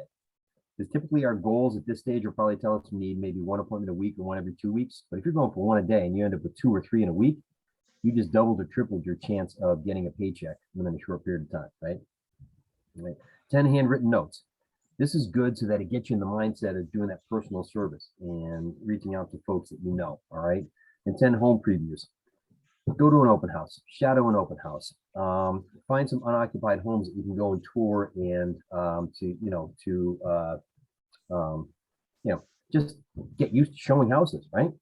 Things like that. That's really good. All right, so next one, scripts. All right, we're not going to go over scripts. We're not going to do any of that. But I will tell you this, all right? You don't have to learn the scripts. You don't have to do the prospecting. You don't have to come up with lead generation. You can watch Cobra Kai season 4 this weekend on Netflix. But then you also don't have to be in real estate, right? Honestly, the business isn't going to come to you because nobody knows that you're out there. And if you don't learn the scripts, if you don't make the calls, you don't do the text, the Facebook Messenger, the face-to-face, whatever it is, you are not going to get where you need to be. Right? We're putting this stuff out here, but we can't do this stuff for you. It's up to you to take that action, that consistent action. And the scripts, honestly, and maybe Brenda can attest to that because she's been part of our script group. Number one tool for getting that confidence and having those conversations, no matter what they are and who you're talking to. If you're in line at the grocery store, the person in front of you is talking real estate. How do you show your value proposition, right? All that is beneficial. And it gets us into script practice. Make sure that you are doing this every single day. Every day. You say, well, why do I do that? Well, athletes, when they make it to the pros, they don't stop practicing, right? What do you think they're doing before a game? They're warming up, they're practicing. What are they doing in between days in between games? They're practicing. How about actors? They don't just get the script, right? And hold it up to their head and say, okay, got it now, let's go. No, they're practicing too, right? They have coaches. So make sure that you're practicing. Get an accountability partner or 2 or 3 or 17, whatever works for you, right? Partner up with them. And yes, obviously make sure that we aren't calling people that we don't have a previous relationship with, all right? There's a do not call list that's out there for a reason. Don't violate that, please. There are ways to get around it and to actually call people and to see cross-reference if they've been on a do not call list, but that's up to you and your market center to find out that information. People that you've talked to, people that have given you their information, that's fine, all right? But if you're just blindly calling people, all right, you can get into trouble. Right? There are law firms out there that actually put numbers out there waiting and put them on the do not call list. They wait for people to call them. And you can get fined $40,000. We talked about that a week ago too, but just don't do it. Yeah. All right, lead generation, not doing that, contacts and follow-up. Okay, so this checkpoint that's in here, if you guys want to scan this, if you can scan this over your computers there as well. And let me just see what else we got in here. And then there's also a survey, I believe, if this is not it, right? Yep, survey. So if you want to actually fill out that survey and tell everybody that you wish you had the other person that was teaching this, that would be great. But whatever you want to do, any sort of feedback, we always appreciate that. Any way that we can improve this and make sure that you guys are getting the information you need to be successful, right? So with that being said, what questions can I answer? What sort of things can I cover here in the last few minutes we have? Hey, Darren. Yeah. Was that 2 different QR codes? I just barely almost got to the first one and it disappeared. All right, here we go. Here's the first one. Sorry about that. No, that's fine. I got the second one and I'm on it, but I just want to get the first one too. All right, this is the checkpoint, I think, so that you can actually show them what you're doing in terms of having conversation and taking those 10-4 actions that are out there. All right. And again, more accountability. It's making sure that you're doing the things you said you were going to do. That's big. Got them both. Thanks. You're welcome. Absolutely. And for the other one, I'll put it right up here too. So, all right. No questions? Nothing I can answer? Boy, it's like being at a listing consult, you know, and everything goes well. They don't have any objections. They sign on the dotted line. Everything's great. This is perfect. So, well, I know things could come up later on, like this weekend, if you're doing stuff. So email me this weekend, call me, text me if you need help, or if you're trying to, you know, really figure out what it is that's going to work for you. I just say, pick some stuff and go with it. Make it as easy as possible. Don't complicate it. Don't overthink it. Don't overanalyze it. Just pick some and do it. You may be surprised. Get out of your comfort zone with a couple of them. Really. All right. You guys are all welcome to them. Thank you for that. Appreciate it. You know? Absolutely. And Ben has his contact information in there. All right. So he's going out and doing some stuff. So anybody in the Rhode Island area, right? Okay. Absolutely. Yeah, don't hesitate to, you know, let me know if you guys need help with anything. If you have a productivity coach in your market center, you know, lean heavily on them. All right. They can help you out as well too. Talk to your team leader, your assistant team leader, your broker, get to know all of those people. They have experience and they can help you out. Contact some of the, you know, people, the agents in your office, and see if you can actually learn from them, mentor from them too. There's a lot of good resources that KW has.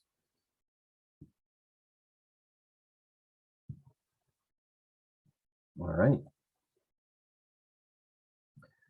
So that is it. Okay. Anything else that I can answer? If not, I guess that's it pretty much. So I hope Hi, Darren. Thank you. You're welcome. Hope everybody has a great weekend. All right. Thank you. Thank you everybody, very for much, attending. Dad. You're welcome. Absolutely. Have a great day. Thank you very much. Thank you. You're welcome. Thank you. You're welcome.